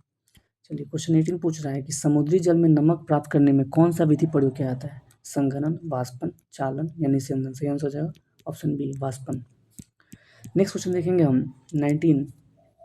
पूछा जा रहा है कि नमक, रेत और जल को मिश्रण को अलग करने के लिए प्रयुक्त विधि कौन से हो सकते हैं? संघनन, निस्तारण, वाष्पन या निस्यंदन? सही आंसर हो जाएगा ऑप्शन डी, सभी का सभी जो है हम विधि उपयोग कर सकते हैं। जब हम नमक, रेत और जल को मिश्रण को अलग करना होगा तो हम सभी के सभी जो है विधि उपयोग कर सकते हैं। चलिए, नेक्स्ट क्वेश्चन पूछ रहा है कि 20 नमक और पानी का घोल क्या है? एक सेकंड। तो नमक और पानी का घोल और अधिक नमक नहीं घोला जा सकता है। यदि हम अधिक नमक घोलना चाहते हैं तो यह होना चाहिए कैसा? अच्छी तरह हिलाया जाना चाहिए, फिटकिरी डालना चाहिए, संतृप्त किया जाना चाहिए या इनमें सभी? तो हम अगर क्या करना चाह रहे हैं, नमक और पानी के घोल में हम अधिक नमक नहीं घोल जा सकता है। यदि जब हम अधिक नमक घोलना चाहते हैं तो ये होना चाहिए, कैसा होना चाहिए? संतृप्त होना चाहिए या इनमें सभी? तो इसका थोड़ा-सा मैं चेक कर ले रहा हूँ, एक सेकंड। देखिए, यहाँ पे थोड़ा-सा क्वेश्चन का लैंग्वेज थोड़ा-सा अलग कर दिया है। इसमें पूछना चाहिए था, इस आंसर के अकॉर्डिंग जिस आंसर दिया है, संतृप्त वो चीज़ होता है जिसमें हम फिर दूसरा पदार्थ और नहीं घोल सकते हैं। यानी कि अपने 100% स्टेज पे पहुँच चुका है, अब वहाँ पे कुछ नहीं घुलेगा। तो यहाँ पे जो लिखा है कि नमक और पानी के घोल में हम और अधिक नहीं घोल पा रहे हैं, तो इसका मतलब क्या है? तो इसका मतलब संतृप्त है। लेकिन यहाँ पूछा गया है क्या कि यदि हम अधिक नमक घोलना चाहते हैं तो कैसा होना चाहिए? तब ये असंतृप्त होना चाहिए, ठीक है? असंतृप्त होना चाहिए तब तो हम घोल पाएँगे, ठीक है? तो याद रखना है कि अगर कोई भी घोल इतना ज़्यादा स्टेज पहुँच चुका है जो अपने आप को अंदर घोल नहीं पा रहा है, ठीक है? तो वो संतृप्त हो चुका है, लेकिन अगर कुछ घोल पा रहा है तो यानी वो असंतृप्त है, ठीक है? तो इसमें जो क्वेश्चन थोड़ा-सा अलग-अलग तरीके से पूछ लिया है, ठीक है? अगर हम इसका आंसर करें अगर इस क्वेश्चन के फॉर्मेट के अकॉर्डिंग तो इसका आंसर जो होना चाहिए संतृप्त नहीं असंतृप्त होना चाहिए, ठीक है? असंतृप्त होना चाहिए, ठीक है? ये आंसर नहीं होगा इसका, ठीक है? क्योंकि ये पूछा है ना कि नमक और पानी घोल में अधिक नमक नहीं घोला जा सकता है। यदि हम अधिक नमक घोलना चाह रहे हैं, तो वो कैसा होना चाहिए? वो असंतृप्त होना चाहिए, तभी तो घोल पाएँगे ना, ठीक है? संतृप्त तो नहीं घोल पाएगा। चलिए, चलिए आगे है 20 नंबर क्वेश्चन 21 क्वेश्चन पूछ रहा है कि कौन-सा कथन जो है सत्य नहीं है? पहला कथन है कि तापमान बढ़ाने पर किसी पदार्थ की पानी में घुलनशील बढ़ जाती है, सही है। तापमान कम करने पर पदार्थ के जल में विलेयता बढ़ जाती है, नहीं। तापमान कम करने पे नहीं अपितु बढ़ने पे हम उसको और ज़्यादा उसका विलेयता बढ़ता है, ठीक है? तो ये गलत हो गया। इसको पढ़ लेते हैं, ये सभी स्टेटमेंट जो है सही है। किसी पदार्थ में घुलनशीलता उसके संतृप्त घोल के संदर्भित करता है। दूसरा है कि पानी में अलग-अलग पदार्थों की घुलनशीलता अलग-अलग होती है। बिल्कुल सही है दोनों, ये भी सही है। बाकी ये जो बी ऑप्शन गलत है इसलिए ऑप्शन सी इसका बी सही आंसर हो जाएगा। चलिए आगे देखते हैं। 22 क्वेश्चन पूछ रहा है कि किसी विशेष तापमान पर किसी पदार्थ को संतृप्त घोल को उच्च तापमान पर गर्म किया जाता है तो पदार्थ घुलनशील होता है। उसकी घुलनशीलता क्या होगा? बढ़ेगा, घटेगा, वही रहेगा या कोई नहीं?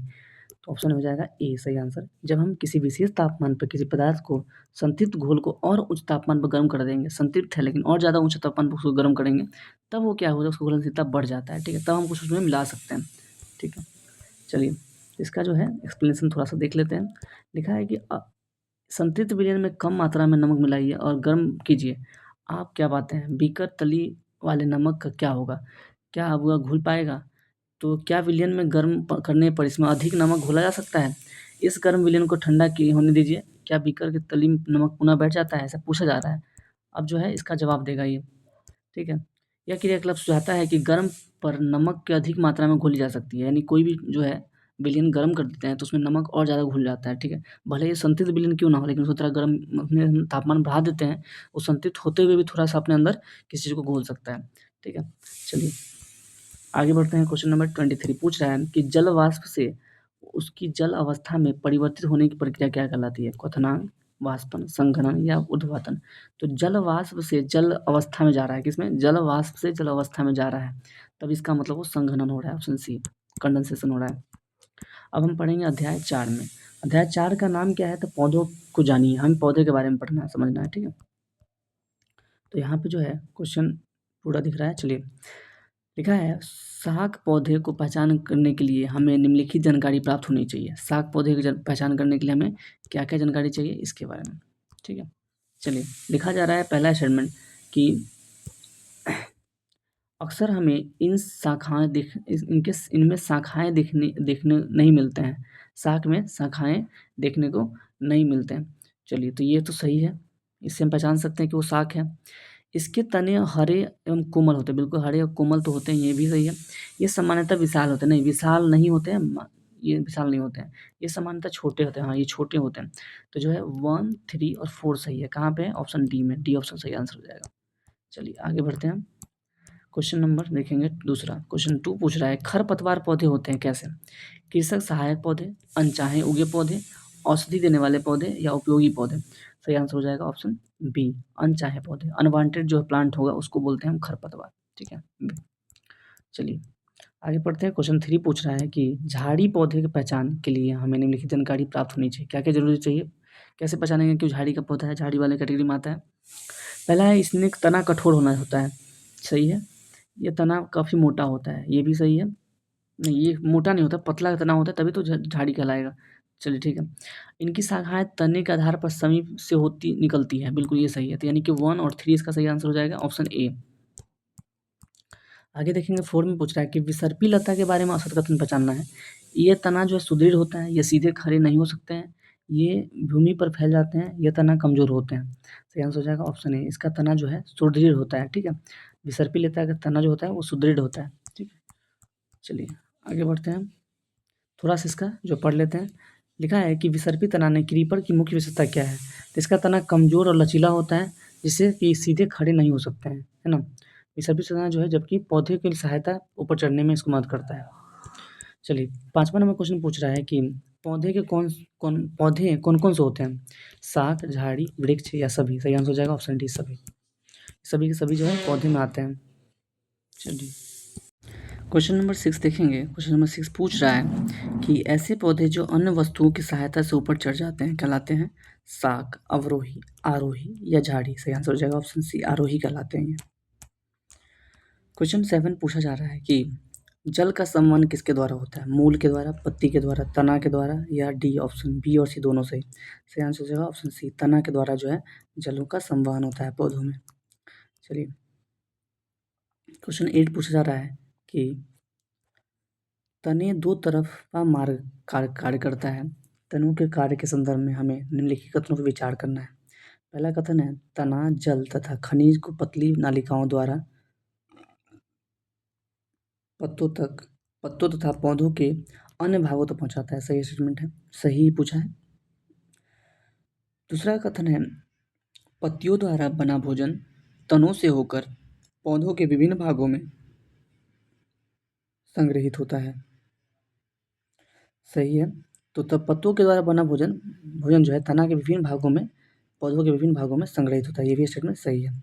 दोनों का दोनों स्टेटमेंट सही है, इसलिए इसका जो ऑप्शन हो जाएगा ऑप्शन सी, ठीक है।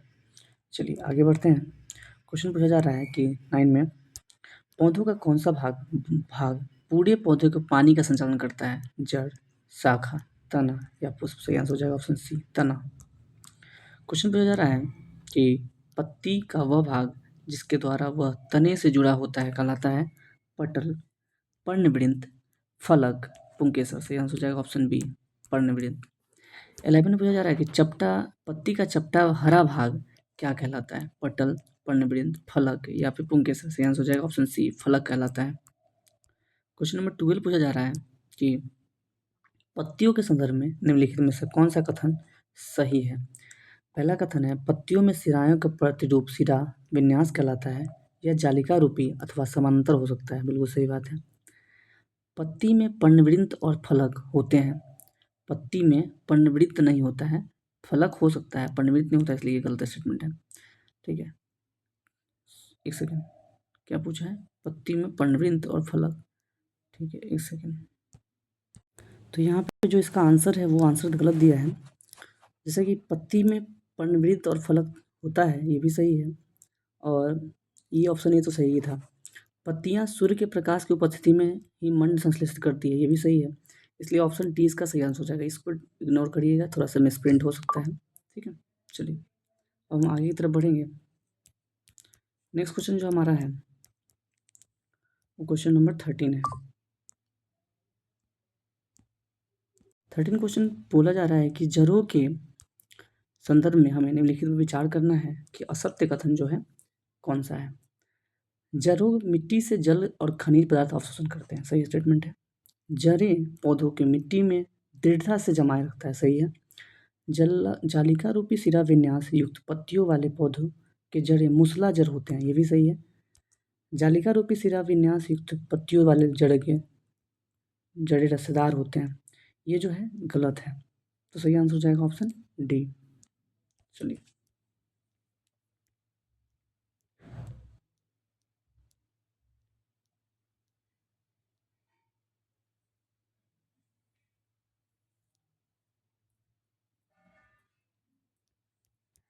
थोड़ा सा इसका एक्सप्लेनेशन पढ़ लेते हैं हम लोग। लिखा है कि जड़ें मोटी जल का अवशोषण करती है, तना जल और खनिज की पत्ती एवं पौधों को अन्य भागों तक पहुंचाती है। पत्तियां भोजन संश्लेषित करती है, यानी कार्बोहाइड्रेट बनाती है, यानी स्टार्च बनाती है। भोजन से तनी होकर पौधों के विभिन्न भागों में संग्रहित होती है। इस प्रकार कुछ जड़ों के जैसे गाजर, मूली, शकरकंद, सलजम, टोपियोका आदि हम खाते हैं, यह हम पौधे के अन्य भागों को भी खाते हैं जहाँ भोजन भंडारित रहता है। हम पौधों की भूमि से खींचकर आसानी से नहीं निकाल पाते, उन्हें मिट्टी खोदकर निकालना पड़ता है। जड़ें पौधों की मिट्टी में दृढ़ता से जमाए रखती है और रेशेदार जड़ प्रणाली आमतौर पर एक बीजपत्री पौधों में पाई जाती है और जिनमें समानांतर सिरा विन्यास होता है, ना कि जालिका रूपी सिरा विन्यास। जालिका रूपी सिरा विन्यास युक्त पत्तियों पौधे मूसलाधार होते हैं, ठीक है ना, जो एकदम सीधा ऐसे रूट होता है। वो जो होते हैं कैसे पत्ते होंगे उसके, जालिका दर होगा, ठीक है ना, जालिका रूपी होगा। जैसे आम जामुन का पत्ता जो होता है, लीची का पत्ता होता है। लेकिन जो समानांतर सिरा विन्यास वाला होता है, जैसे कि धान का पत्ता, गेहूँ का पत्ता जो होता है और केला का पत्ता जो होता है, ये सारा जो हो गया समानांतर सिरा विन्यास में आया, ठीक है।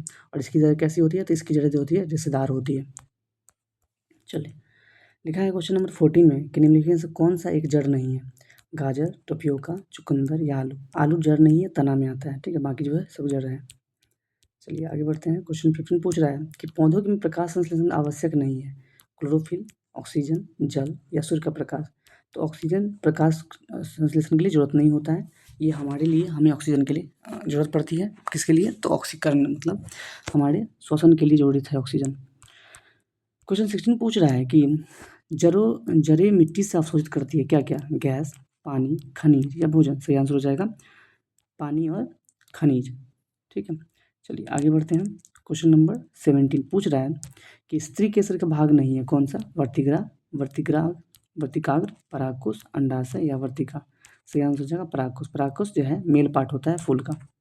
चलिए आगे बढ़ेंगे। क्वेश्चन पूछा जा रहा है कि पुंकेसर भाग नहीं है, मतलब पुंकेसर एक मेल पार्ट होता है फूल का, तो कौन सा जो है पुंकेसर का पार्ट नहीं है, परागकोश, परागकण, तंतु या वर्तिका। सही आंसर होगा ऑप्शन डी, वर्तिका, ठीक है। चलिए आगे बढ़ते हैं। क्वेश्चन पूछ रहा है कि बीजांड पाया जाता है कहाँ, वर्तिकाग्र में, अंडाशय में, वर्तिकाग्र में या फिर परागकोश में। सही आंसर हो जाएगा ऑप्शन बी, अंडाशय में जो है बीजांड पाया जाता है। क्वेश्चन पूछा जा रहा है 20 में कि निम्नलिखित में से असत्य कथन को पहचानें। पुष्पों की संरचना सदैव समान नहीं होती है, ये सही है। स्त्री केसर का सबसे ऊपरी भाग अंडाशय होता है, ये गलत है। सबसे ऊपरी भाग जो होता है वो क्या होता है, तो वर्तिकाग्र होता है, ठीक है, तो इसलिए गलत हो गया। तो हमारा ऑप्शन यही सही हो गया, बाकी जो है पढ़ लेते हैं फिर भी। पुष्पों में पुंकेसर, स्त्री केसर संख्या समान नहीं होती है, ये भी सही है। कुछ पुष्पों में पुंकेसर, स्त्री केसर अन्य संरचनाएं उपस्थित होती है, सही है। चलिए आगे देखेंगे हम नेक्स्ट क्वेश्चन। तो हमारा क्वेश्चन अध्याय 4 खत्म हो गया है, अब अध्याय 5 स्टार्ट हुआ है यहाँ से। अध्याय 5 का नाम क्या है? शरीर में गति। ठीक है, तो गति से संबंधित जो भी कहा प्रश्न है यहाँ पे देखेंगे। शरीर की गति के कौन कौन से प्रकार हैं? चलना, टहलना, दौड़ना, उड़ना या फिर सभी? सही आंसर हो जाएगा ऑप्शन डी, सभी के सभी जो है गति से संबंधित है। अब इसका मिलान करना है। मनुष्य क्या करता है? चलता है, तैरता है, उड़ता है या रेंगता है? सही आंसर ऑप्शन ए। मछली तैरता है, सांप क्या करता है? रेंगता है। ठीक है, पक्षी क्या करता है? उड़ता है। तो 1 का ए, 2 का बी, 1 का ए, 2 का बी कहाँ पे है? हाँ, तो ये वाला ऑप्शन ए इसका सही आंसर हो जाएगा। 1 का ए, 2 का बी और 3 का जो है डी है और 4 का सी है। 3 का डी, 4 का सी सही आंसर हो जाएगा। चलिए क्वेश्चन देखेंगे नेक्स्ट। 3 में पूछा जा रहा है कि वह स्थान जहाँ पे शरीर के विभिन्न भागों को उसके स्थान से घुमा या मुड़ा दिया जा सकता है क्या कहलाते हैं? उपास्थि, अस्थि, संधि या गुहिका? सही आंसर हो जाएगा जॉइंट्स यानी संधि। चलिए क्वेश्चन 4 पूछा जा रहा है कि गर्दन तथा सिर जोड़ने वाली संधि को क्या कहते हैं? कंदुक खल की संधि या धुराग संधि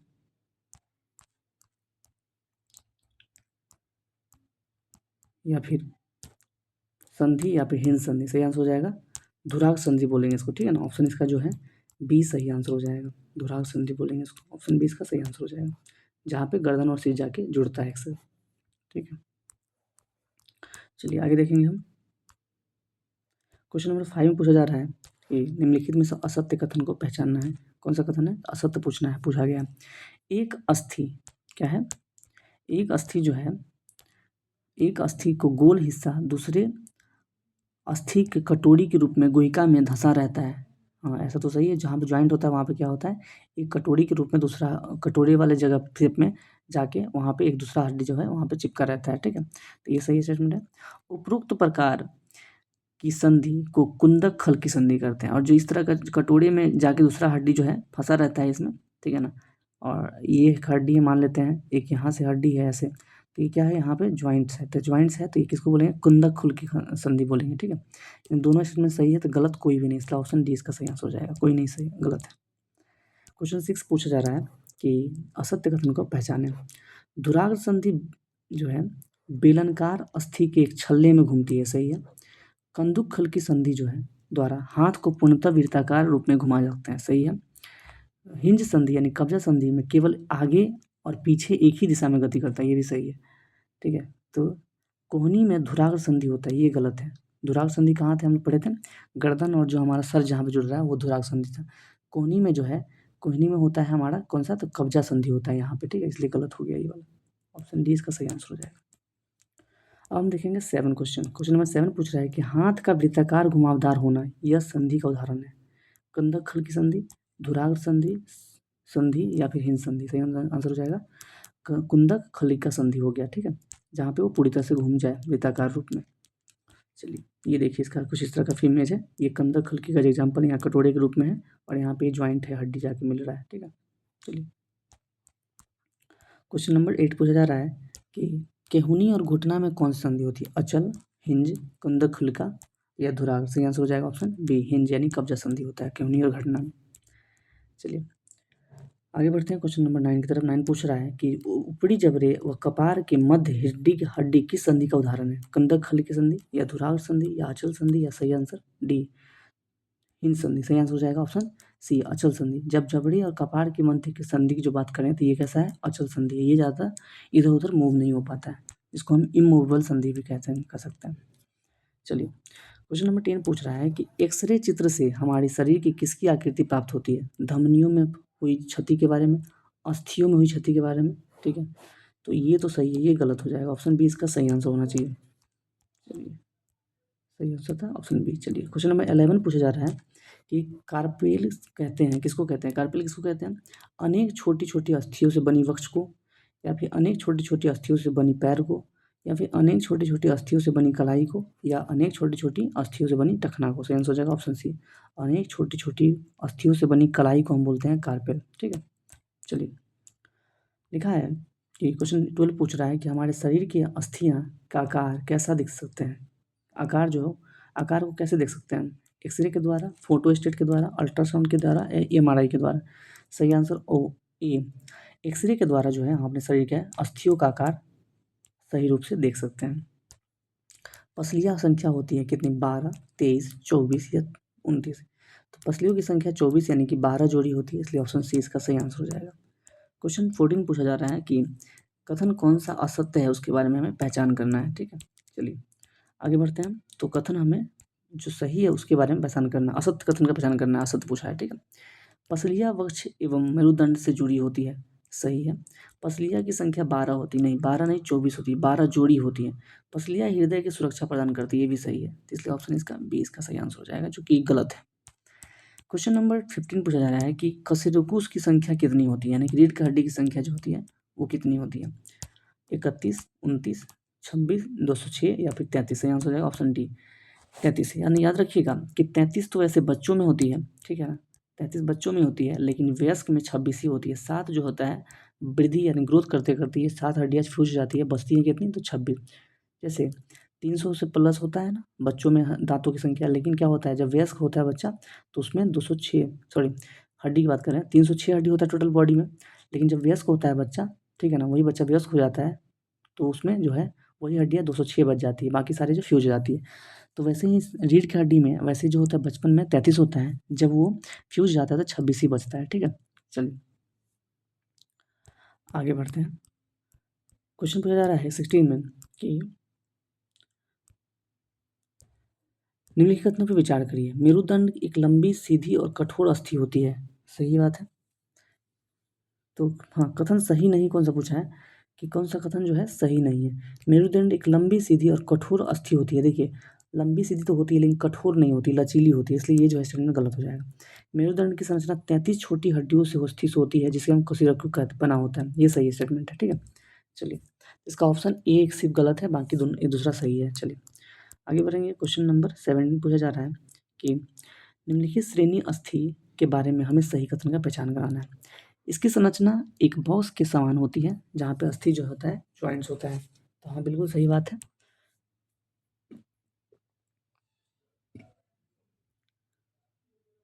लिखा है कि दूसरा स्टेटमेंट यह बैठने में सहायक होता है, सही है स्टेटमेंट।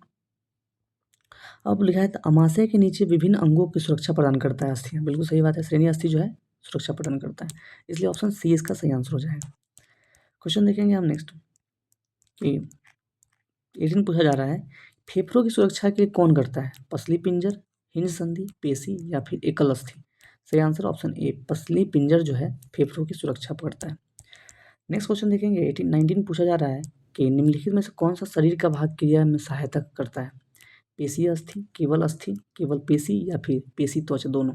सही आंसर पेशी एवं अस्थि जो है दोनों क्या करता है, शरीर के किसी भी भाग को क्रिया करने में सहायता करता है।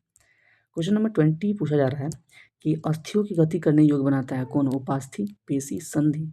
सही विकल्प चयन करना है। तो कौन करता है, पेशी भी करता है संधि भी करता है, उपास्थि उतना नहीं है सहायता करता है, लेकिन पेशी संधि जो है मुख्य रूप से अस्थियों की गति करने में जो है सहायता करता है, पेशी और संधि। ऑप्शन बी इसका सही आंसर हो जाएगा।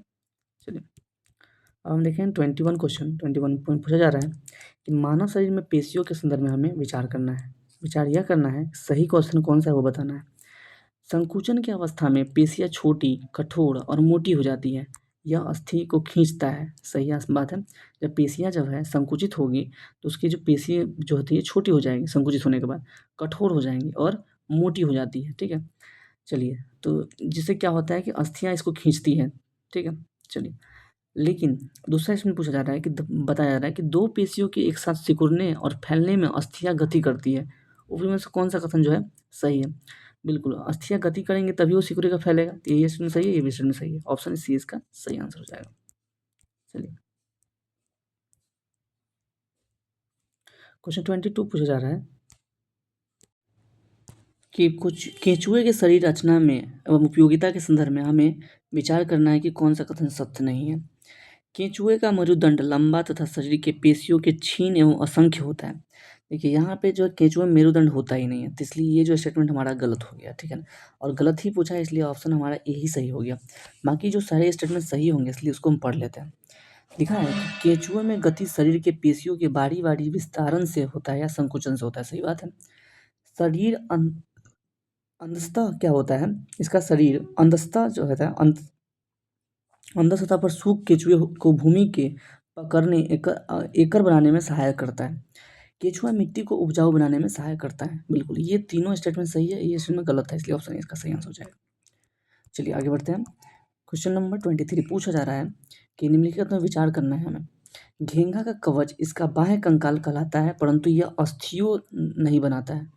सही बात है। घेंघे के पेशीय पाद चलने में सहायता करता है।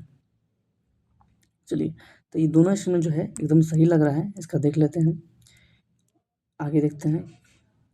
थर्ड स्टेटमेंट है कि यह कवच घोंघे के वजन को संतुलित करता है, इससे भी वह उसे चलने में सहायता प्रदान करता है। ठीक है, संतुलित करने में ये सहायता कवच नहीं करता है, ना कि उसको सुरक्षा भले ही करता है, संतुलित नहीं करता है। चलने में सहायता प्रदान कर सकता है, लेकिन ठीक है ना। इसलिए जो है स्टेटमेंट जो है इसका सिर्फ 1 और 2 ही सही है, इसलिए ऑप्शन इसका ए इसका सही स्टेटमेंट ऑप्शन हो जाएगा। ठीक है ना, ऑप्शन ए इसका सही आंसर हो जाएगा। थोड़ा सा इसके बारे में पढ़ लेते हैं। कहाँ लिखा है? लिखा है कि एक घोंघे की पीठ पर गोल संरचना होती है, इसे हम कवच कहते हैं, और यह घोंघे के बाह्य कंकाल कहलाता है, परंतु यह अस्थियों का बना नहीं होता है। ठीक है, यह कवच एकल एकक होता है और घोंघे को चलने में कोई सहायता नहीं करता है। यह घोंघे के साथ खींचता है। कवच जो है, कवच का छेद खुलने पर इससे एक मोटी मांसल संरचना एवं सिर बाहर आता है। मोटी संरचना इसका पाद पैर है, जो कि दृढ़ पेशियों का बना होता है, इससे चलने में सहायता करता है। चलिए आगे बढ़ते हैं। क्वेश्चन नंबर देखेंगे 24 पूछ रहा है कि कौन सा जो है हड्डियाँ जितना कठोर नहीं होती है, जिन्हें हम आसानी से मोड़ सकते हैं। अस्थि, पेशी, धमनी या उपास्थि। सही आंसर कार्टिलेज यानी उपास्थि, ऑप्शन डी इसका सही आंसर हो जाएगा। क्वेश्चन 25 पूछ रहा है कि कौन सा कथन हमारे बारे में इसमें जो है विचार करना है, यानी सही पूछ रहा होगा। ठीक है, पढ़ लेते हैं। पहला है तिलचट्टा के वक्ष में 2 जोड़े पंख भी होते हैं, जुड़े होते हैं। उड़ने के लिए उनको इसे वक्ष को पेशियों से गति करना मिलता है। ये दोनों स्टेटमेंट जो है सही है। इसका शरीर बाएं कंकाल द्वारा ढका रहता है। सही है। इसमें 3 जोड़ी पैर होती है। ठीक है, सही है, 6 पैर होती है, तो इसलिए ऑप्शन सही हो जाएगा ऑप्शन सी। सभी के सभी स्टेटमेंट जो है सही है। ठीक है, आगे जो है हम लोग पढ़ेंगे क्वेश्चन नंबर 26 पूछ रहा है कि निम्नलिखित में विचार करना है और बताना है कि कौन सा कथन जो है सही है। पहला कथन है कि पक्षियों की अस्थियां हल्की एवं कमजोर होती है। सही स्टेटमेंट है। दूसरा है कि पश्चपाद चलने एवं बैठने के लिए अनुकूलित होती है। बिल्कुल सही है। इसकी अस्थियां में वायु प्रकोष्ठ होते हैं। ये भी सही है। तो सही आंसर कौन सा होगा? अस्थियों में वायु प्रकोष्ठ होते हैं। ठीक है, ये भी स्टेटमेंट जो खोखली होती है ये भी स्टेटमेंट सही है। इसलिए सही कौन सा है? तो तीनों के तीनों सही है, जो कि यहाँ स्टेटमेंट जो आंसर इसका गलत दे दिया है, सी इसका सही आंसर होना चाहिए। ठीक है, चलिए अब हम देखते हैं क्वेश्चन नंबर 27 पूछ रहा है कि किसका शरीर की आकृति धारा रेखीय होता है। मछली, पक्षी, तिलचट्टा या सर्प। सही आंसर हो जाएगा मछली। ठीक है, क्वेश्चन नंबर 28 पूछ रहा है कि मछली के शरीर पर जो पंख होते हैं उसका कार्य होता है क्या। तैरते वक्त जल में संतुलन बनाए रखना, दिशा निर्देशन में सहायक करना। सही आंसर हो जाएगा ऑप्शन सी, दोनों काम होता है मछली के शरीर के ऊपर जो पंख होता है उसके लिए। क्वेश्चन 29 में पूछ रहा है कौन सा कथन में विचार करना है हमें। सर्प का मेरुदंड काफ़ी छोटा होता है। काफ़ी छोटा तो नहीं होता है वैसे। ठीक है, देख लेते हैं पूछा क्या है, एक सेकेंड। इसमें पूछा क्या है, पूछा गया है कौन सा कथन जो है सही है। तो पहला स्टेटमेंट जो हमारा जो गलत यहाँ पे साबित हो रहा है, काफ़ी छोटा नहीं होता है, ये भी लंबा ही होता है मेरुदंड इसका, यानी कि जो इसका रीढ़ का हड्डी होता है। दूसरा स्टेटमेंट है कि पेशियाँ मेरुदंड पसलियों एवं त्वचा के आपस में जोड़ के रखती है। ये सही स्टेटमेंट है। सांप का शरीर अनेक वलय में मुड़ा रहता है, यही वलय उसे आगे की ओर गति धक्का देने में चलने में सहायता करता है। ये भी सही स्टेटमेंट है, यानी कि 2 और 3 स्टेटमेंट सही है, इसलिए हमारा ऑप्शन जो है यहाँ पे बी ऑप्शन सही आंसर हो जाएगा। चलिए आगे बढ़ते हैं। अब हम पढ़ेंगे अध्याय 6। अध्याय 6 का नाम क्या है?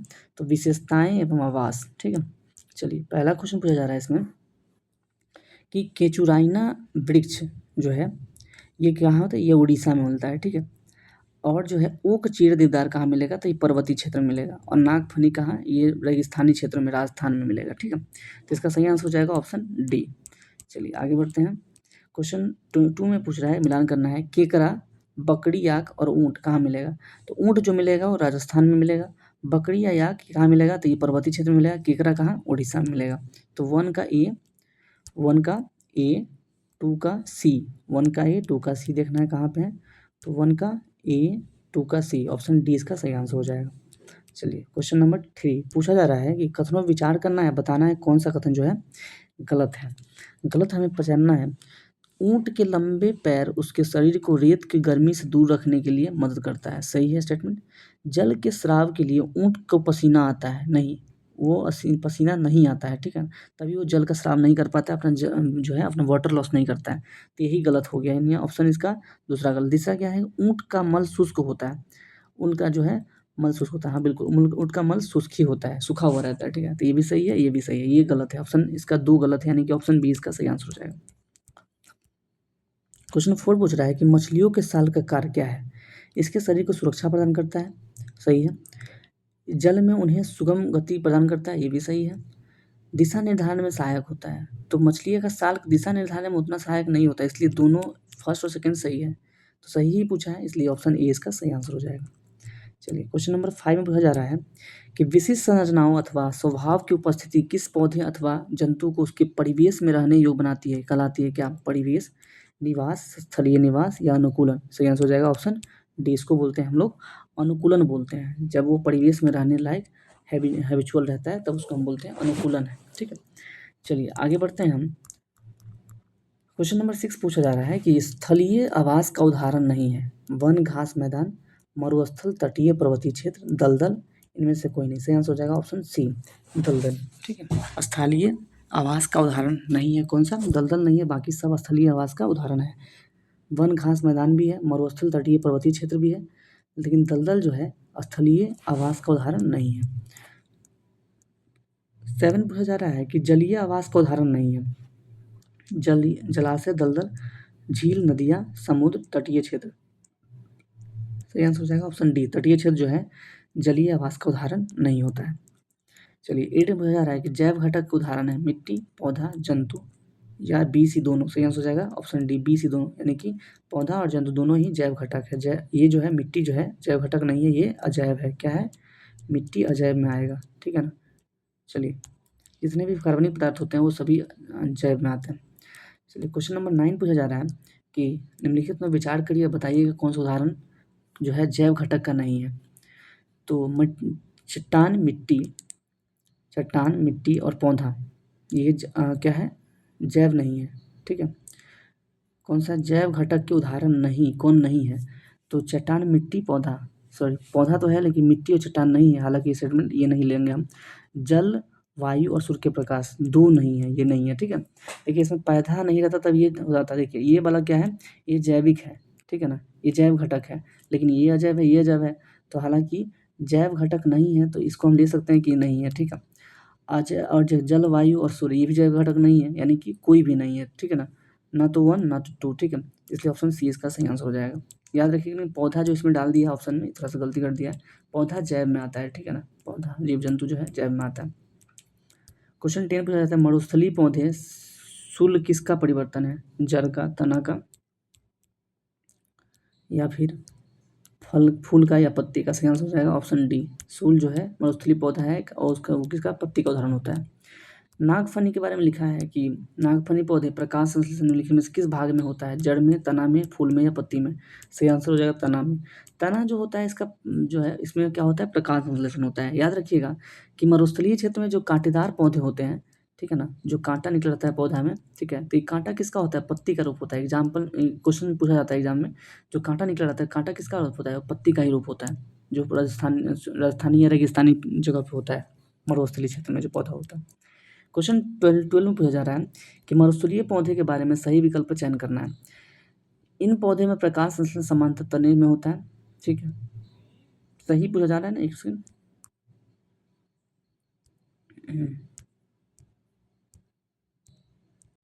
तो इसका जो है सभी का सभी स्टेटमेंट सही है। वैसे इसका जो आंसर है सी नहीं होना चाहिए, ऑप्शन डी होना चाहिए।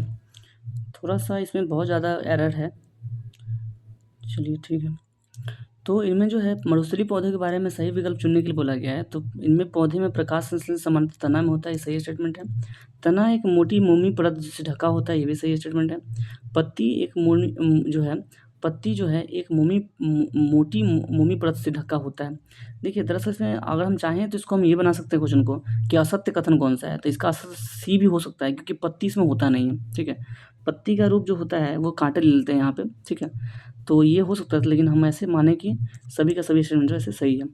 चलिए क्वेश्चन नंबर 13 पूछा जा रहा है कि किसी प्रकार से क्षेत्र किस प्रकार के क्षेत्र में पेड़ जो की विशेषता है जो है, किस प्रकार के क्षेत्र में जो है शंकुकार पेड़ होता है, इनकी शाखाएं तिरछी होती है, पत्तियां सुई के आकार की हो जाती हैं, कैसे घास स्थल वाले में या मरुस्थल वाले में, पर्वतीय क्षेत्र में या समुद्री क्षेत्रों में। सही आंसर हो जाएगा ऑप्शन सी, पर्वतीय क्षेत्र में इस तरह का जो है ना पौधा मिलता है जिसका जो पेड़ होता है शंकुआकार होता है, शाखाएं तिरछी होती है ना, और पत्तियां जो है इसकी जो है सुई के आकार की हो जाती है पर्वतीय क्षेत्रों में। क्वेश्चन नंबर 14 पूछा जा रहा है कि शिकार करने के लिए शेर क्यों आवश्यक विशेषताएं क्या होती है, शेर में क्या क्या विशेषताएं होती है शिकार करने के लिए। पैर के नखर लंबे होते हैं, मटमैला रंग होता है, चेहरे के सामने आंखें होती है, या सभी। सही आंसर हो जाएगा ऑप्शन डी, सभी के सभी जो है इसकी विशेषता है जिससे यह क्या करता है, शिकार कर पाता है, ठीक है। चलिए आगे बढ़ते हैं। 15 पूछा जा रहा है कि निम्नलिखित में से असत्य कथन को हमें पहचानना है। बहुत से समुद्री जीव का शरीर धारा रेखीय होता है, सही है। मछली का शरीर जो है धारा रेखीय होता है, ये भी सही है। डॉल्फिन गिल के द्वारा श्वास लेता है, नहीं, ये फेफड़ों के द्वारा लेता है। डॉल्फिन आता है वैसे किसमें, तो मैमल्स में आता है, इस वजह से ये फेफड़े से सांस लेता है ना कि गिल्स से। बाकी सभी मछलियाँ गिल से सांस लेती है, ठीक है। स्क्विड एवं ऑक्टोपस जो है शरीर के आमतौर पर धारा रेखीय नहीं होता है। देखिए सभी मछलियाँ तो होती ही हैं धारा रेखीय, ठीक है, लेकिन स्क्विड और ऑक्टोपस जो है ये कैसे है, ये समुद्र में जरूर रहता है लेकिन ये धारा रेखीय नहीं होता है, ठीक है। तो ये भी इसमें सही है, ये भी सही है, ये भी सही है, लेकिन ये जो गलत है इसलिए ऑप्शन सी इसका सही आंसर हो जाएगा, ठीक है। चलिए आगे बढ़ते हैं। क्वेश्चन नंबर हम देखेंगे 16 में पूछा जा रहा है कि निम्नलिखित में से कौन सा जलीय जल में लंबे समय तक बिना श्वास लिए रह सकता है, स्क्विड, ऑक्टोपस, डॉल्फिन या बी सी दोनों। सही आंसर ऑप्शन डी हो जाएगा, ऑक्टोपस और डॉल्फिन, यानी बी सी दोनों जो है लंबे समय तक बिना सांस लिए जल के अंदर रह सकता है, डॉल्फिन और ऑक्टोपस। नेक्स्ट क्वेश्चन हमारा 17 पूछ रहा है कि निम्नलिखित में से कौन सा जलीय जीव सिर पैर स्थित नासा द्वारा अथवा वात छिद्रों द्वारा सांस लेते हैं, स्क्विड, व्हेल, डॉल्फिन या बी सी दोनों। सही आंसर हो जाएगा बी सी दोनों, डॉल्फिन और जो है व्हेल क्या कर लेगा, अपना नासा द्वारा अपना श्वास लेता है, ठीक है। चलिए आगे बढ़ेंगे। क्वेश्चन नंबर पूछा जा रहा है 18 में पूछा जा रहा है कि जलीय पौधों के निम्न में से कौन सा गुण होता है, तना लंबा होता है, खोखला हल्का होता है, ठीक है, हल्का खोखला होता है, ये सही है जलीय जीव के बारे में, मतलब जलीय पौधों के बारे में। जड़ों के आकार जो है आकार में छोटी होती है, ये भी सही है। तना जल की सतह तक वृद्धि करती है, सही है। उपरोक्त सभी यानी कि सभी के सभी स्टेटमेंट सही है, इसलिए ऑप्शन डी इसका सही आंसर हो जाएगा। क्वेश्चन नंबर 19 पूछा जा रहा है कि असत्य कथन का पहचान करना है। पहला कथन है कि सजीवों के को अनेक अंदर होने वाले अन्य जैव प्रक्रमों के लिए भी ऊर्जा की आवश्यकता होती है, सही बात है। भोजन सजीवों को उनकी वृद्धि करने के लिए आवश्यक ऊर्जा प्रदान करती है, बहुत बिल्कुल सही है। केंचुआ नासामाग्र के द्वारा सांस लेती है, ये सही नहीं है, ठीक है ना। केंचुआ जो है अपने त्वचा के द्वारा सांस लेती है, ठीक है, ना कि नासामार्ग कोई होता है इसका, ऐसा नहीं है, इसलिए ऑप्शन इसका सी आंसर हो जाएगा, यही गलत है, ठीक है ना, ये ऑप्शन सी, ठीक है। चलिए क्वेश्चन नंबर देखेंगे 20 में पूछा जा रहा है कि निम्न में से कौन सा सजीवों के गुण नहीं है, श्वसन, भोजन की आवश्यकता नहीं होती, उत्सर्जन या प्रजनन। ये गलत स्टेटमेंट है, सजीव को भोजन चाहिए होता है ऊर्जा के लिए, इसलिए ऑप्शन बी इसका सही आंसर हो जाएगा। चलिए आगे बढ़ते हैं हम 21 की तरफ। 21 पूछ रहा है कि पौधे अपना भोजन निम्न में से किस क्रिया द्वारा स्वयं बनाते हैं, श्वसन, उद्दीपन, प्रकाश संश्लेषण या उत्सर्जन। सही आंसर ऑप्शन सी, फोटोसिंथेसिस के द्वारा, प्रकाश संश्लेषण के द्वारा पौधे अपना भोजन तैयार करते हैं। क्वेश्चन नंबर पूछा जा रहा है 22 में कि किस पौधे में पत्तियां छूने पर अचानक सिकुड़ जाती है, मेहंदी में, छुई मुई में, गुलाब में या गुड़हल में। सही आंसर ऑप्शन बी, छुई मुई में। इसके बारे में कुछ पढ़ लेते हैं। लिखा है कि कुछ पौधे पुष्प केवल रात्रि में ही समय में खिलते हैं, कुछ पौधे के पुष्प सूर्यास्त के बाद बंद हो जाते हैं। छुई मुई एक गुलमेहंदी जिसको बोलते हैं कि पौधे पत्तियां छू जाने पर अचानक वो सिकुड़ जाती है, मुरझा जाती है। यह पौधे उद्दीपन के प्रतीक अनुक्रिया का कुछ उदाहरण है, ठीक है ना, याद रखिएगा कि पूछा जाए किस पौधे में उद्दीपन के प्रति अनुक्रिया का दिखाया जाता है बहुत तेजी से, तो छुई मुई के पौधे में। चलिए क्वेश्चन नंबर 23 पूछता है कि पौधे में प्रजनन के बारे में सही कथन नहीं है। बहुत से पौधे बीजों द्वारा प्रजनन करते हैं, ठीक है, सही बिल्कुल नहीं है। बहुत से पौधे जो है कई पौधे ऐसे भी होते हैं जो बिना बीज के भी प्रजनन करते हैं, ठीक है। चलिए जैसे अलैंगिक प्रजनन जिसको बोल सकते हैं हम। कुछ पौधे जो है बीज के अतिरिक्त अपने कायिक भागों से द्वारा भी उत्पन्न होते हैं, ये सही है। तो इसका जो है पूछा है कौन सा कथन सही नहीं है, ठीक है। तो कौन सा कथन सही नहीं है, यानी कि ये जो है कथन सही नहीं है, इसका ऑप्शन ए होना चाहिए सिर्फ, ठीक है। गलत आंसर दे दिया इसका भी। तो जो है बहुत से पौधे बीजों द्वारा प्रजनन करते हैं। देखिए हालांकि इसमें लगाना चाहिए था कौन सा, इसमें लिखा हुआ है कौन सा सही है, सिर्फ रहने देते हैं सही कौन सा है। तो चलिए ये एक सही हो सकता है कि बहुत से बीज तो करते ही हैं प्रजनन बीजों के द्वारा, नहीं बीज नहीं, यहाँ पे फूल होना चाहिए था, फूलों के द्वारा करते हैं ना, फूलों के द्वारा करते हैं, हाँ तो ये वाला गलत हो गया, ठीक है। तो अगर हम ये बात करें कि इसमें अगर कथन सत्य नहीं कौन सा है, तो ये जो है कथन सत्य नहीं, ये सही है। तो इसका ऑप्शन ए सिर्फ कथन होना चाहिए आंसर, ठीक है ना, इसमें कोई नहीं है, ठीक है। तो ये गलत है और ये सही है, याद रखिए। चलिए आगे बढ़ेंगे हम। क्वेश्चन 24 पूछा जा रहा है कि गेहूं के बोरी में हाथ रखने पर कुछ गर्मी अनुभव होता है, क्यों होता है? इसके श्वसन के कारण, धूप के कारण, रगड़ के कारण, या इनमें से कोई नहीं? तो इसके श्वसन के कारण, ठीक है ना। चलिए अब हम बढ़ेंगे आगे अध्याय 7 की तरफ। अध्याय 7 में पूछा जा रहा है कि गति एवं दूरियों के मापन के बारे में हम क्वेश्चन इसमें करने वाले हैं। तो पहला क्वेश्चन जो इसमें है पूछा जा रहा है कि कौन सा आविष्कार यातायात प्रणाली में सबसे पहले अहम आविष्कार माना जाता है? आग, वाष्प इंजन, वायुयान या पहिए? सही आंसर हो जाएगा ऑप्शन डी, पहिए। 2 में पूछा जा रहा है कि दूरी मापने में सही मापक कौन सी नहीं है? बालिशत, फीता, पैमाना या फैली बाहें? फैली बाहें के तहत हम ज़्यादा अच्छे से मापन नहीं कर पाएंगे, बाहों को फैलाकर हम थोड़ी ना मापन कर सकते हैं अच्छे से। तो सही आंसर जो है डी होगा, सही नहीं पूछा है। क्वेश्चन नंबर 3 में पूछा जा रहा है कि मापने की मानक प्रणाली को क्या कहते हैं? सेंटीमीटर पद्धति, किलोमीटर पद्धति, ए बी दोनों या मीटर पद्धति? सही आंसर हो जाएगा ऑप्शन डी, मीटर पद्धति बोलते हैं ऐसा मापन प्रणाली, ठीक है ना। मापन प्रणाली को हम क्या कहते हैं, मानक प्रणाली कौन सी है, तो वो मीटर है। चलिए देखिए मीटर देखते हैं थोड़ा, मीटर में कितना होता है, 1 मीटर में 100 सेंटीमीटर, 1 किलोमीटर में 1000 मीटर, 1 सेंटीमीटर में सेंटीमीटर में कितना होता है, 1 सेंटीमीटर में 10 mm होता है, और 5 किलोमीटर में 5000 मीटर होता है। याद रखिएगा 1 सेंटीमीटर में mm कितना होता है, 10 mm होता है। चलिए आगे बढ़ते हैं। अब पूछा जाएगा नेक्स्ट क्वेश्चन हमारा पूछा जा रहा है, अच्छा दोनों सही है इसमें, अच्छा क्वेश्चन ही था ये, ठीक है। तो इसका जो है सेम टू सेम सामने सामने सही था, इसलिए ऑप्शन इसका ए सही हो जाएगा, ठीक है। चलिए आगे बढ़ते हैं हम। क्वेश्चन नंबर 5 पूछ रहा है जम्मू कश्मीर से कन्याकुमारी के बीच कितनी दूरी किसमें मापने की सुविधाजनक कौन सा है? सेंटीमीटर, मीटर, किलोमीटर या सभी? सही आंसर होगा सी, किलोमीटर। हम जम्मू कश्मीर से कन्याकुमारी कितनी दूरी को मापना चाहेंगे तो किलोमीटर सबसे बेस्ट होगा, ठीक है ना, किलोमीटर मापना चाहिए। 6 में पूछा जा रहा है कि प्राचीन मिस्र के लोग लंबाई की मापने के लिए प्रयोग करते थे गज का, फुट का, ज्यामितीय रचना का, या कोहनी से उंगली के छोर तक लंबाई का? सही आंसर है ऑप्शन डी, कोहनी से उंगली के छोर तक की लंबाई को मापने के लिए, किसी भी चीज़ को मापने के लिए मिस्र के लोग पहले यूज करते थे, ठीक है। चलिए ऑप्शन डी इसका सही आंसर है।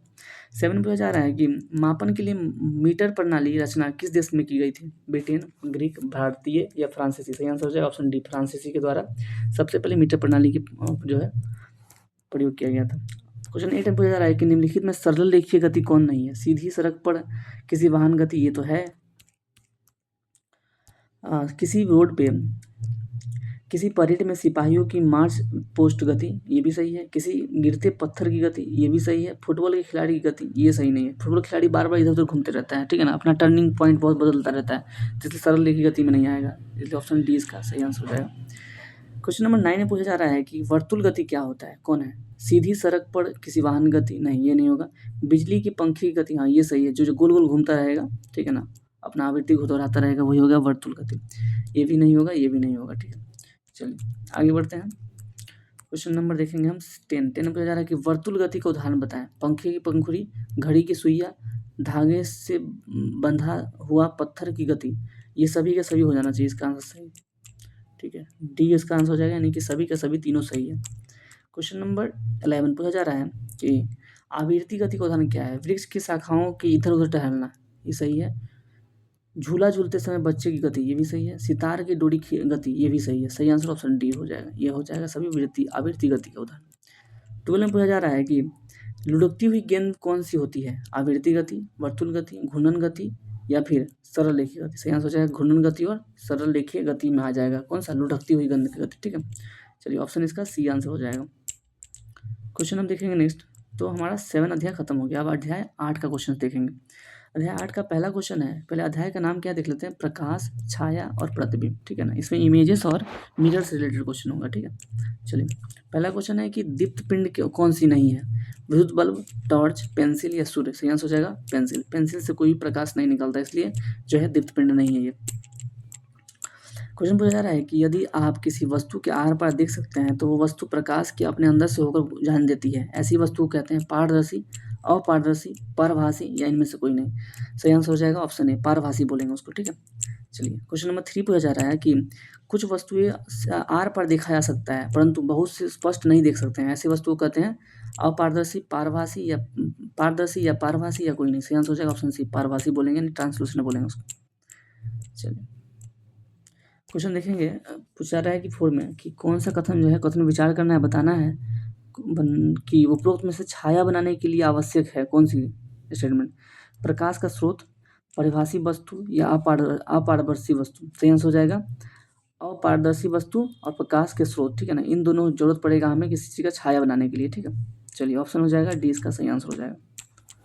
क्वेश्चन नंबर 5 पूछा जा रहा है कि सूची छिद्र कैमरे से सड़क पर चलते लोगों की प्रतिबिंब कैसे दिखाई देती है, उल्टा, सीधा, दोनों या कोई नहीं। सही आंसर जो इसका हो जाएगा ऑप्शन, एक सेकेंड, सही आंसर इसका ऑप्शन ए में सही हो जाएगा। तो हम कैसा दिखते हैं, हमें उल्टा दिखता है, ठीक है। ऑप्शन ए इसका सही हो जाएगा। मतलब सूची छिद्र से कैमरे में सड़क पर चलता कोई व्यक्ति कैसा दिखेगा, प्रतिबिंब उसका उल्टा दिखेगा। चलिए, आगे बढ़ते हैं हम। क्वेश्चन नंबर 6 में पूछा जा रहा है, सूर्य ग्रहण के समय सूर्य सीधे दिखने से क्या होता है।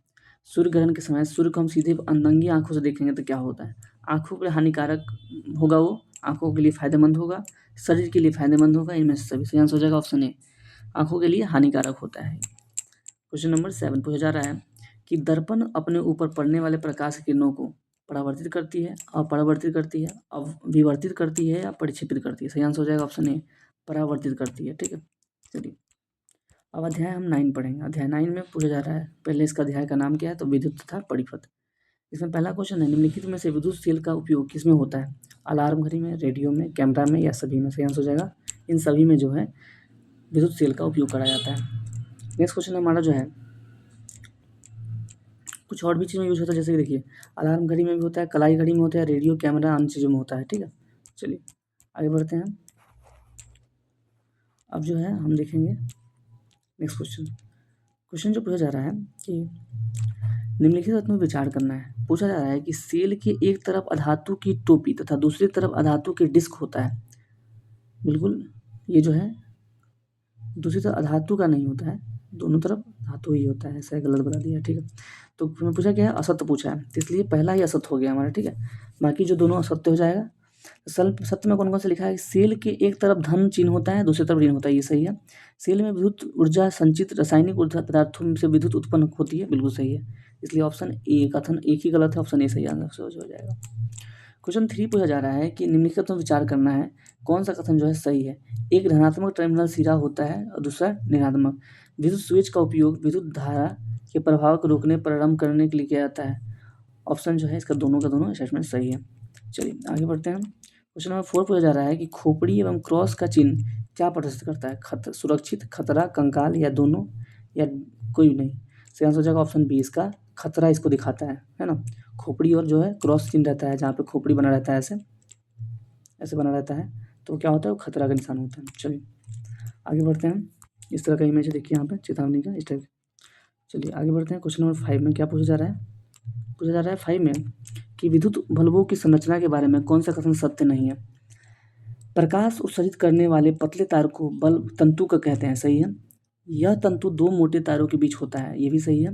दोनों मोटा तार बल्ब की सतह पर धातु के ढांचे से जुड़ा हुआ होता है, ये जो है गलत है।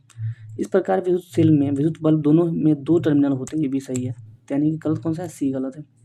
चलिए, 6 क्वेश्चन में पूछ रहा है कि प्रकाश उत्सर्जित करने वाले पतले तार को बल्ब डैश कहा जाता है, तंतु, टर्मिनल, सेल या पेंसिल। सही आंसर हो जाएगा तंतु, याद रखिएगा तंतु जो होता है इसको बोलते हैं, ठीक है। चलिए, लिखा है 7 में कि क्वेश्चन नंबर 7 पूछा जा रहा है कि विचार करना है हमें कि कौन सा जो है विद्युत का चालक का उदाहरण है। रबर बैंड नहीं, ये नहीं है। टेप ये भी नहीं है। मानव शरीर ये है। एल्युमिनियम की पत्ती ये भी है। तो सही आंसर हो जाएगा 3 और 4, ऑप्शन सी इसका सही आंसर हो जाएगा। चलिए क्वेश्चन नंबर 8 पे हो जा रहा है कि निम्नलिखित में कथनों को पहचानिए कि कौन सा कथन जो है सही नहीं है, असत्य पूछना चाह रहा है।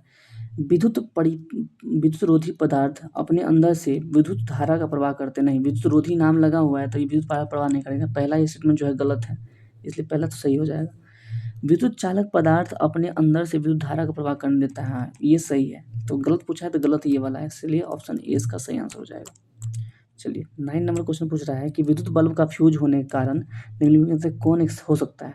बल्ब की तंतु खंडित हो जाता है, बल्ब की तंतु खंडित हो जाता है, या टर्मिनल के बीच विद्युत धारा परिपथ से धारा रुकावट होना, या टर्मिनल का काम नहीं करना, या इनमें से कोई नहीं। सही आंसर जो हो जाएगा वो बल्ब का तंतु खंडित हो जाता है। जब हम बल्ब फ्यूज होता है तो क्या होता है, बल्ब का तंतु टूट जाता है। याद रखिएगा जो बल्ब का तंतु बना होता है किसी का बना होता है, तो बल्ब का तंतु कितना, टंगस्टन का बना होता है। टंगस्टन का बना होता है। चलिए आगे बढ़ते हैं। क्वेश्चन नंबर 10 पूछा जा रहा है कि विद्युत रोधी पदार्थ किस जो है कौन सा है। प्लास्टिक है, वायु है, रबड़ या सभी। सही आंसर हो जाएगा ऑप्शन डी, सभी के सभी जो है विद्युत रोधी पदार्थ है। 11 नंबर क्वेश्चन में पूछा जा रहा है कि बंद विद्युत परिपथ विद्युत कैसे प्रवाहित होती है। बंद परिपथ में विद्युत प्रवाह नहीं होता है, बिल्कुल गलत बात है, प्रवाह होता है, खुले में प्रवाह नहीं होता है।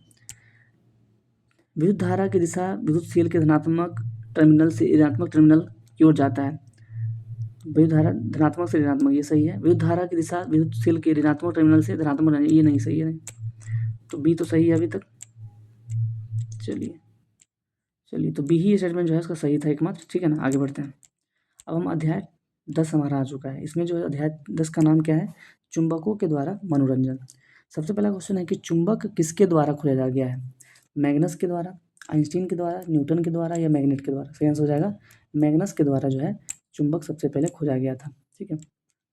चलिए आगे बढ़ते हैं। क्वेश्चन नंबर 2 पूछा जा रहा है कि उस चट्टान का नाम बताइए जो चुंबक खोजा गया था। उस चट्टान का नाम बताइए जिससे चुंबक खोजा गया था। मैग्नीशियम, मैग्नेस, या फिर मैग्नेटाइट, या फिर मैग्नेटम। सही आंसर ऑप्शन सी, मैग्नेटाइट के द्वारा जो है। मैग्नेटाइट एक चट्टान है जिसमें लोहा की मात्रा होता है सबसे ज़्यादा, ठीक है। इसी से खोजा गया था चुंबक, ठीक है। चलिए आगे बढ़ते हैं। क्वेश्चन नंबर 3 में पूछा जा रहा है कि कथन पर हमें विचार करना है, बताना है कि असत्य कथन कौन सा है। मैग्नेटाइट चट्टान में लोहा पाया जाता है, सही है। जिन पदार्थों में लोहा का आकर्षण करने की क्षमता होती है उसे हम चुंबकीय पदार्थ कहते हैं, हाँ बिल्कुल, ये भी सही है, ये भी सही है। लोहे के टुकड़े से बना चुंबक को कृत्रिम चुंबक कहते हैं। नहीं ये कृत्रिम नहीं, ये गलत बोल दिया। प्लास्टिक भी एक प्रकार का कृत्रिम चुंबक है, नहीं ये भी गलत है, यानी कि 3 और 4 गलत है, इसलिए ऑप्शन इसका ए इसका सही आंसर होना चाहिए। ऑप्शन जो है क्या दिया है, केवल 4। लोहे के टुकड़े से बना चुंबक कृत्रिम चुंबक हो सकता है क्या। एक सेकंड से विश्लेषण पढ़ लेते हैं, रुक जाइए। लिखा है विश्लेषण में कि यह चट्टान की प्राकृतिक चुंबक थी, ठीक है। इसने गरिए की छड़ी की लोहे की टोपी को अपनी ओर आकर्षित कर लिया था, और जाता है कि ये सब मतलब कि इसका थोड़ा सा इसको आप थोड़ा सा उसमें टेक्स्ट बुक में पढ़ेंगे तो ज़्यादा इसका डिटेलिंग हो पाएगा। यहाँ पे लिखा है कि प्राकृतिक खोज की चुंबक इस प्रकार से हुई थी कि किस क्रियाकलाप में हुआ था, उस अकॉर्डिंग बताया जा रहा है। आगे हम देख लेते हैं कि लिखा है कि आजकल विभिन्न आकृतियों के कृत्रिम चुंबक बनाए जाते हैं। उदाहरण के लिए छड़ चुंबक, नल चुंबक, बेलनाकार अथवा गोलान चुंबक। जबकि प्लास्टिक चुंबक जो है, एक सेकंड, जबकि प्लास्टिक चुंबक जो है कृत्रिम चुंबक नहीं बनाया जाता है। प्लास्टिक चुंबक कोई कृत्रिम चुंबक नहीं बनाया जाता है, ठीक है ना। लोहे के टुकड़े के चुंबक बनाने की विधि को आविष्कार हुआ है, उन्हें हम कृत्रिम चुंबक कह सकते हैं, ठीक है। तो इसका मतलब जो है सही आंसर जो हो जाना चाहिए था वहाँ पे हमारा, सिर्फ गलत कौन सा था, यही गलत था, 4 गलत था, ठीक है ना। इसलिए ऑप्शन बी इसका सही आंसर हो जाएगा, बाकी सभी है। हम लोहे के टुकड़े से बना चुंबक जो है कृत्रिम चुंबक कह सकते हैं, ठीक है। चलिए आगे बढ़ते हैं क्वेश्चन नंबर 4 की तरफ। क्वेश्चन नंबर 4 जो पूछा जा रहा है वो कह रहा है कि कौन सा असत्य कथन है, ठीक है। जो पदार्थ चुंबक की ओर आकर्षित होता है उन्हें हम चुंबकीय पदार्थ कहते हैं, सही है। असत्य पूछा है ना, चलिए ये सही है। लोहा एक चुंबकीय पदार्थ है, ये भी सही है। निकल एक अचुंबकीय पदार्थ है, नहीं ये भी चुंबकीय होना चाहिए था, गलत हो गया। कोबाल्ट एक चुंबकीय पदार्थ है, ये भी सही है, ठीक है। इसलिए ऑप्शन सी हो गया, गलत बता दिया, इसलिए ऑप्शन सी इसका सही आंसर हो जाएगा। क्वेश्चन नंबर 5 जो है पूछा जा रहा है कि चुंबक के ध्रुव अवस्थित होते हैं चुंबक के केंद्र में, चुंबक के सभी स्थान पे, चुंबक के दोनों सिरों पे, चुंबक के केंद्र और दोनों सिरों पे। सही आंसर हो जाएगा ऑप्शन सी, चुंबक के दोनों सिरों पे ही क्या होता है, उसका ध्रुव होता है। चलिए क्वेश्चन 6 पूछा जा रहा है कि हमें बताइए चुंबक के बारे में सही कथन कौन सा है। चुंबक अगर विराम अवस्था में रहता है तो हमेशा पूरब पश्चिम दिशा इंगित करता है, नहीं, उत्तर दक्षिण करता है। चुंबक के दो ध्रुव होते हैं जहाँ चुंबकत्व बहुत कम होता है, ये भी गलत है। चुंबक के दोनों ध्रुव नाम क्रमशः उत्तरी और दक्षिणी ध्रुव, ये सही स्टेटमेंट है। इस दिशा के बारे में जानकारी प्राप्त नहीं हो सकती, ये भी गलत है। इसका मतलब सी ऑप्शन सही है, इसलिए सी एस का जो है सही आंसर हो जाएगा। चलिए आगे देखते हैं। क्वेश्चन नंबर 7 पूछा जा रहा है कि कंपास के बारे में कथन विचार करिए। यह चुंबक के गुण पर आधारित होता है, सही है। यह सामान्यतः कांच के ढक्कन की एक डिब्बा होता है। कंपास के बारे में बोला है, ये कांच के ढक्कन का एक डिब्बा होता है, सही है। एक चुंबकीय सुई डिब्बे के अंदर एक धुरी पर लगी होती है जो स्वतंत्र पूर्वक लटकी होती है, ये भी सही है। सुई विरामावस्था में उत्तर दक्षिण दिशा में निर्देशित होती है, ये भी सही है। सभी के सभी सही है, इसलिए ऑप्शन डी इसका सही आंसर हो जाएगा। ठीक है, चलिए आगे बढ़ते हैं हम। ये तरह का देखिए कंपास यहाँ है। क्वेश्चन नंबर 8 पूछा जा रहा है कि असत्य कथन का पहचान करें। चुंबक लोहा, निकल, कोबाल्ट जैसे पदार्थ को आकर्षित करता है, ऐसे पदार्थों को चुंबकीय पदार्थ कहेंगे, तो ये सही है। प्रत्येक चुंबक को दो ध्रुव होते हैं, उत्तरी ध्रुव और दक्षिण ध्रुव, भी सही है। स्वतंत्र पूर्वक लटका चुंबक सदैव पूर्व पश्चिम दिशा में आकर रुकता है, पूर्व पश्चिम दिशा नहीं है, उत्तर दक्षिण होना चाहिए था, इसलिए ये गलत हो गया। तो सही हमारे लिए आंसर तो यही हो गया, सी। ये वाला सही स्टेटमेंट पढ़ लेते हैं। क्या दो चुंबकों के समान ध्रुव एक दूसरे को आकर्षित करते हैं, जबकि समान ध्रुव जो है परस्पर प्रतिकर्षित करते हैं, सही है। जब असमान ध्रुव होगा, नॉर्थ पोल और साउथ पोल मिलेगा तो वो क्या करेगा, एक दूसरे को प्रतिकर्षित करेगा, सॉरी, ठीक है, मतलब आकर्षित करेगा। और जब एक जैसे नॉर्थ पोल ही मिलेगा तो वो क्या करेगा, प्रतिकर्षित करेगा। ठीक है, चलिए आगे बढ़ते हैं। अब हम देखेंगे क्वेश्चन नंबर 9 में पूछा जा रहा है कि क्या घटित होगा जब चुंबक हथौड़े से पीटा जाए। ये और ज़्यादा चुंबकीय हो जाएगा, ये अपना चुंबकत्व खो देगा, दोनों ध्रुव अपना स्थान परिवर्तन कर लेगा, इनमें से कोई नहीं। सही आंसर हो जाएगा ऑप्शन बी। जब हम लोहे से पीटेंगे चुंबक को तो उसका चुंबकत्व का गुण खो देगा वो। क्वेश्चन नंबर 10 में पूछा जा रहा है कि क्या घटित होगा जब चुंबक को गर्म किया जाएगा। ये और ज़्यादा चुंबकीय हो जाएगा, गलत। ये अपना चुंबकत्व खो देगा, ये सही है। दोनों ध्रुव अपना स्थिति परिवर्तन कर लेगा, ये गलत है, इसलिए ऑप्शन इसका बी सही आंसर हो जाएगा। क्वेश्चन नंबर हम देखेंगे 11 में पूछा जा रहा है कि चुंबक के दोनों समान ध्रुव एक दूसरे को करते हैं, आकर्षित नहीं करते हैं। सही बात है, आकर्षित जो है नहीं करता है, ठीक है, प्रतिकर्षित करता है। हमेशा आकर्षित नहीं करता है, ये पता नहीं, लेकिन ये जो है ये स्टेटमेंट है, इसका ए सही आंसर हो जाएगा। ठीक है ना, हमेशा आकर्षित करते हैं, ये गलत हो जाएगा, ये भी गलत हो जाएगा। चलिए आगे बढ़ते हैं। क्वेश्चन नंबर 12 पूछा जा रहा है कि एक सेकेंड, क्वेश्चन नंबर 12 पूछा जा रहा है कि निम्नलिखित में विचार करना है, बताना है कि सही कथन कौन सा है। पहला कथन है क्षण चुंबक के रख रखाव के समय हमेशा विपरीत ध्रुव के साथ रखनी चाहिए। सही है एकदम। रख रखाव करते समय चुंबक को मोबाइल, टेलीविज़न, सीडी आदि से दूर रखना चाहिए, ये भी सही है। इसका ऑप्शन बी इसका सही हो जाएगा, दोनों कथन सही है। चलिए अब देखेंगे हम अध्याय 11 को। अध्याय 11 का क्या नाम है, हमारे चारों ओर वायु। देखिए वीडियो पसंद आया जरूर वीडियो को लाइक कर दें, कमेंट करके जरूर बताया करें कि वीडियो कैसी लगती है और आपको जो है नेक्स्ट क्लास किस टॉपिक पे चाहिए या किस सब्जेक्ट पे चाहिए। ठीक है, चलिए आगे बढ़ते हैं। क्वेश्चन नंबर 1 पूछा जा रहा है कि वायु जो है क्या है, एक मिश्रण है, एक तत्व है, एक यौगिक है, इनमें से कोई नहीं। सही आंसर हो जाएगा ऑप्शन ए, यह जो है एक मिश्रण है। क्वेश्चन नंबर 2 पूछा जा रहा है कि वायु के बारे में हमें निम्न कथनों में विचार करना है। एक स्थान घेरता है, यह जो है वायु यह स्थान घेरता है क्योंकि इसका अपना आयतन होता है। सही स्टेटमेंट है। इसका रंग सफ़ेद होता है, इसका कोई सफ़ेद नहीं, कोई रंग ही नहीं होता है। ठीक है, ये गलत है। यह अपारदर्शी होता है, बिल्कुल सही है। ठीक है, यह अपारदर्शी होता है और जो है लिखा है यह जो है प्रकृति में जल चक्र के लिए वायु में जलवाष्प होना अनिवार्य है। प्रकृति में जल चक्र में होने के लिए वायु जो है वायु में जलवाष्प का होना अनिवार्य है, इससे जल चक्र चलता रहेगा। बिल्कुल सही बात है, ये भी सही है, ये भी सही है। और यह अपारदर्शी होता है, पारदर्शी, सॉरी अपारदर्शी नहीं, पारदर्शी ना होता है। ठीक है, गलत हो गया, ये भी गलत है। ठीक है, इसलिए इसका ऑप्शन 1 और 4 सही है। ठीक है ना, याद रखिएगा, पारदर्शी नहीं, मुझे समझ में आ गया था पारदर्शी, अपारदर्शी है ना, तो ये तो पारदर्शी होता है, इसलिए गलत हो गया, ये भी गलत हो गया। तो 1 और 4 सही है, यानी कि ऑप्शन सी इसका सही आंसर हो जाएगा। चलिए आगे बढ़ लेते हैं। क्वेश्चन नंबर 3 पूछा जा रहा है कि वायु के वह परत जो पृथ्वी के घिरे हुए रहता है वो क्या कहलाता है? जैवमंडल, सौरमंडल, जीवमंडल, वायुमंडल। सही आंसर हो जाएगा ऑप्शन डी, वायुमंडल। नेक्स्ट क्वेश्चन पूछा जा रहा है कि हमारे वायुमंडल में सर्वाधिक मात्रा में कौन सी गैस उपस्थित है? ऑक्सीजन, नाइट्रोजन, कार्बन डाइऑक्साइड और आर्गन। ऑप्शन बी इसका सही आंसर हो जाएगा। 78% जो है हमारे वायुमंडल में कौन सा नाइट्रोजन गैस है। आगे बढ़ेंगे, इसका परसेंटेज दिया हुआ है यहाँ पे। नाइट्रोजन जो है N2 कितना है? 78.03, oxygen 20.99%, argon 0.9323%, carbon dioxide 0.03%, hydrogen 0.01%, neon 0.018%। चलिए बाकी जो भी गैस है उसको देख लीजिएगा। लिखा है क्वेश्चन नंबर 5 में कि निम्नलिखित से असत्य कथन का पहचान करें। नाइट्रोजन ज्वलन में सहायक होता है, तो यह जो है पहला ही कथन जो है हमारा गलत हो गया। जलने में सहायक कौन सा होता है? ऑक्सीजन होता है, ठीक है, तो ये गलत हो गया।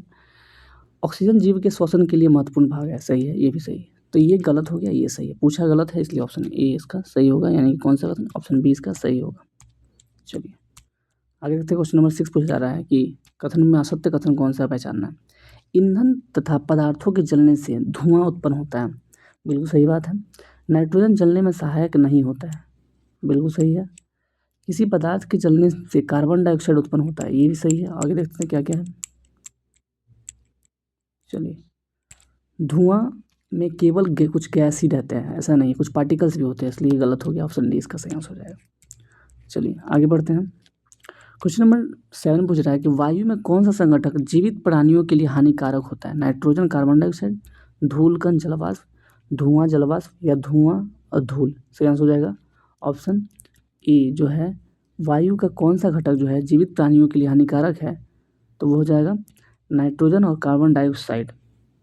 एक सेकेंड, इसमें तो हालांकि बहुत चीज़ है, धुआं और धूल कण भी हो सकता है, धुआं और जलवाष्प नहीं, धूल और जलवाष्प हो जाएगा। चलिए इसका हम एक्सप्लेनेशन थोड़ा पढ़ लेते हैं। लिखा है कि धूल और धुआं जीवित प्राणियों के लिए अधिक हानिकारक है, यानी कि ये भी हो गया। धूल धुआं जो है वायु प्रदूषण मुख्य घटक है, इन हानिकारक कण होते हैं जिन्हें सांस लेने में श्वसन संबंधी समस्याएं जैसे अस्थमा, हृदय रोग हो जाती है, ठीक है। चलिए नाइट्रोजन, कार्बन डाइऑक्साइड वायुमंडल में समान मात्रा में गैसें जीवित प्राणियों के लिए हानिकारक नहीं होती है। नाइट्रोजन हवा में सबसे बड़ा हिस्सा है जो कि पौधे के लिए आवश्यक है। कार्बन डाइऑक्साइड का उपयोग हम पौधे के संश्लेषण के लिए करते हैं, पौधे के प्रकाश संश्लेषण के लिए करता है पौधा। जलवाष्प ये वायुमंडल में एक प्राकृतिक घटक है जो मौसम और जलवायु के लिए आवश्यक है, हानिकारक नहीं है। तो हानिकारक कौन कौन सा हुआ इसमें, एक बार फिर से देख लेते हैं। ये तो नहीं हुआ, धुआं, धूल और जलवाष्प नहीं होगा, धुआं और जलवाष्प ये भी नहीं होगा, धूल और धुआं हो जाएगा, ठीक है ना। तो जो है ऑप्शन इसका डी आंसर सही होना चाहिए, गलत लिख दिया है, ठीक है ना। ऑप्शन डी इसका जो है धूल और धुआं जो हो जाएगा, यह जो है ज़्यादा हानिकारक है। चलिए आगे बढ़ते हैं क्वेश्चन नंबर 8 की तरफ। 8 बोला जा रहा है कि नाक के अंदर महीन बाल का कार्य क्या है? रोगाणुओं को फिल्टर करना, जलवाष्प को रोकना, कार्बन डाइऑक्साइड गैस को रोकना या फिर धूल कण को छानना। सही आंसर हो जाएगा ऑप्शन डी, धूल कण को छानना। चलिए क्वेश्चन नंबर 9 क्या पूछा जा रहा है? इसमें पूछा जा रहा है कि निम्नलिखित में विचार करना है, बताना है कौन सा कथन जो है सही है। वायु में धूल कण समय एवं स्थान के साथ बदलते रहते हैं, सही है। वायु की संरचना स्थानीय भिन्नता होती है, बिल्कुल सही है, ऑप्शन इसका ए सही आंसर हो जाएगा, दोनों सही है। चलिए क्वेश्चन नंबर 10 पूछा जा रहा है कि क्वेश्चन नंबर 10 पूछा जा रहा है कौन सा जो गैस है मिलकर 99% भाग वायुमंडल को बनाता है? ऑक्सीजन, कार्बन डाइऑक्साइड, नाइट्रोजन और आर्गन। सही आंसर हो जाएगा ऑक्सीजन और नाइट्रोजन, यानी कि 1 और 3। सही आंसर हो जाएगा ऑप्शन ए। कितना होता है ऑक्सीजन? 21% ऑलमोस्ट, और ये 78% ऑलमोस्ट होता है, दोनों मिलाकर 99% बना देता है, ठीक है। चलिए आगे बढ़ते हैं। अब हम देखेंगे क्वेश्चन नंबर 11 पूछा जा रहा है कि जो जीव मिट्टी की गहराई में रहते हैं वे श्वसन कैसे लेते हैं? वो श्वसन की आवश्यकता नहीं होती है, बाहर आकर ऑक्सीजन लेते हैं, या मिट्टी में घुली हुई ऑक्सीजन को में श्वसन प्राप्त करते हैं, या इनमें से कोई नहीं। सही आंसर ऑप्शन सी, ये जो है मिट्टी में घुली हुई ऑक्सीजन को श्वसन के रूप में ले लेते हैं। चलिए अब आगे बढ़ते हैं। क्वेश्चन नंबर 12 पूछा जा रहा है कि जब हम पानी को गर्म करते हैं तो उसमें बुलबुले निकलते हुए दिखाई देते हैं। इसमें पता चलता है, क्या पता चलता है इससे? कि पानी में हवा होती है, हवा में पानी होती है, या पानी में स्वयं बुलबुले में परिवर्तित हो जाता है, या पानी में घुले हुए खनिज होते हैं? नहीं। ऑप्शन ए इसका सही आंसर हो जाएगा, पानी में क्या होते हैं? हवा होते हैं। ठीक, चलिए 13 नंबर क्वेश्चन पूछा जा रहा है कि ऑक्सीजन चक्र में निम्न में से कौन सा महत्वपूर्ण रोल अदा करता है? पक्षी, जंतु, मिट्टी या पौधा? सही आंसर हो जाएगा ऑप्शन डी, पौधा। 14 में पूछा जा रहा है कि कार्बन डाइऑक्साइड ऑक्सीजन के बीच समन्वय किसके द्वारा स्थापित किया जाता है?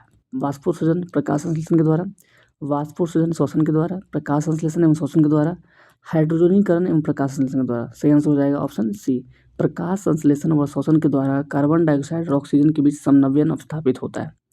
चलिए, अब जो है हमारा क्लास 6 यहाँ पे ख़त्म होता है। ठीक है, आशा करते हैं कि वीडियो आपके लिए एग्ज़ाम में हेल्पफुल हो, आपको पसंद भी आए। ठीक है, आप एंजॉय करते हो इस वीडियोज़ को। ठीक है, तो अगर आपको वीडियो पसंद आई हो, क्लासेस पसंद आई हो, ज़रूर लाइक करा करें और वीडियो को शेयर ज़रूर किया करें कहीं पे, अगर आपको लगता है कि शेयर करने लायक है तो। ठीक है, तो वीडियो को लाइक कर दें और कमेंट करके ज़रूर बताएं कि आपकी आज की क्लास कैसी लगी है। ठीक है ना, अगर आपने और भी क्लासेस नहीं देखी हैं इसके एनसीईआरटी साइंस की, तो आप प्लेलिस्ट में जाकर देख सकते हैं। बहुत अच्छे तरीके से पूरे एफर्ट्स डाल के हमने बनाया है उसको। ठीक है, जो कि आपके एग्ज़ाम में बहुत हेल्पफुल होगा। चलिए, तो मिलते हैं नेक्स्ट वीडियो में, नेक्स्ट किसी क्लास में, नेक्स्ट किसी टॉपिक के साथ। तब तक के लिए धन्यवाद।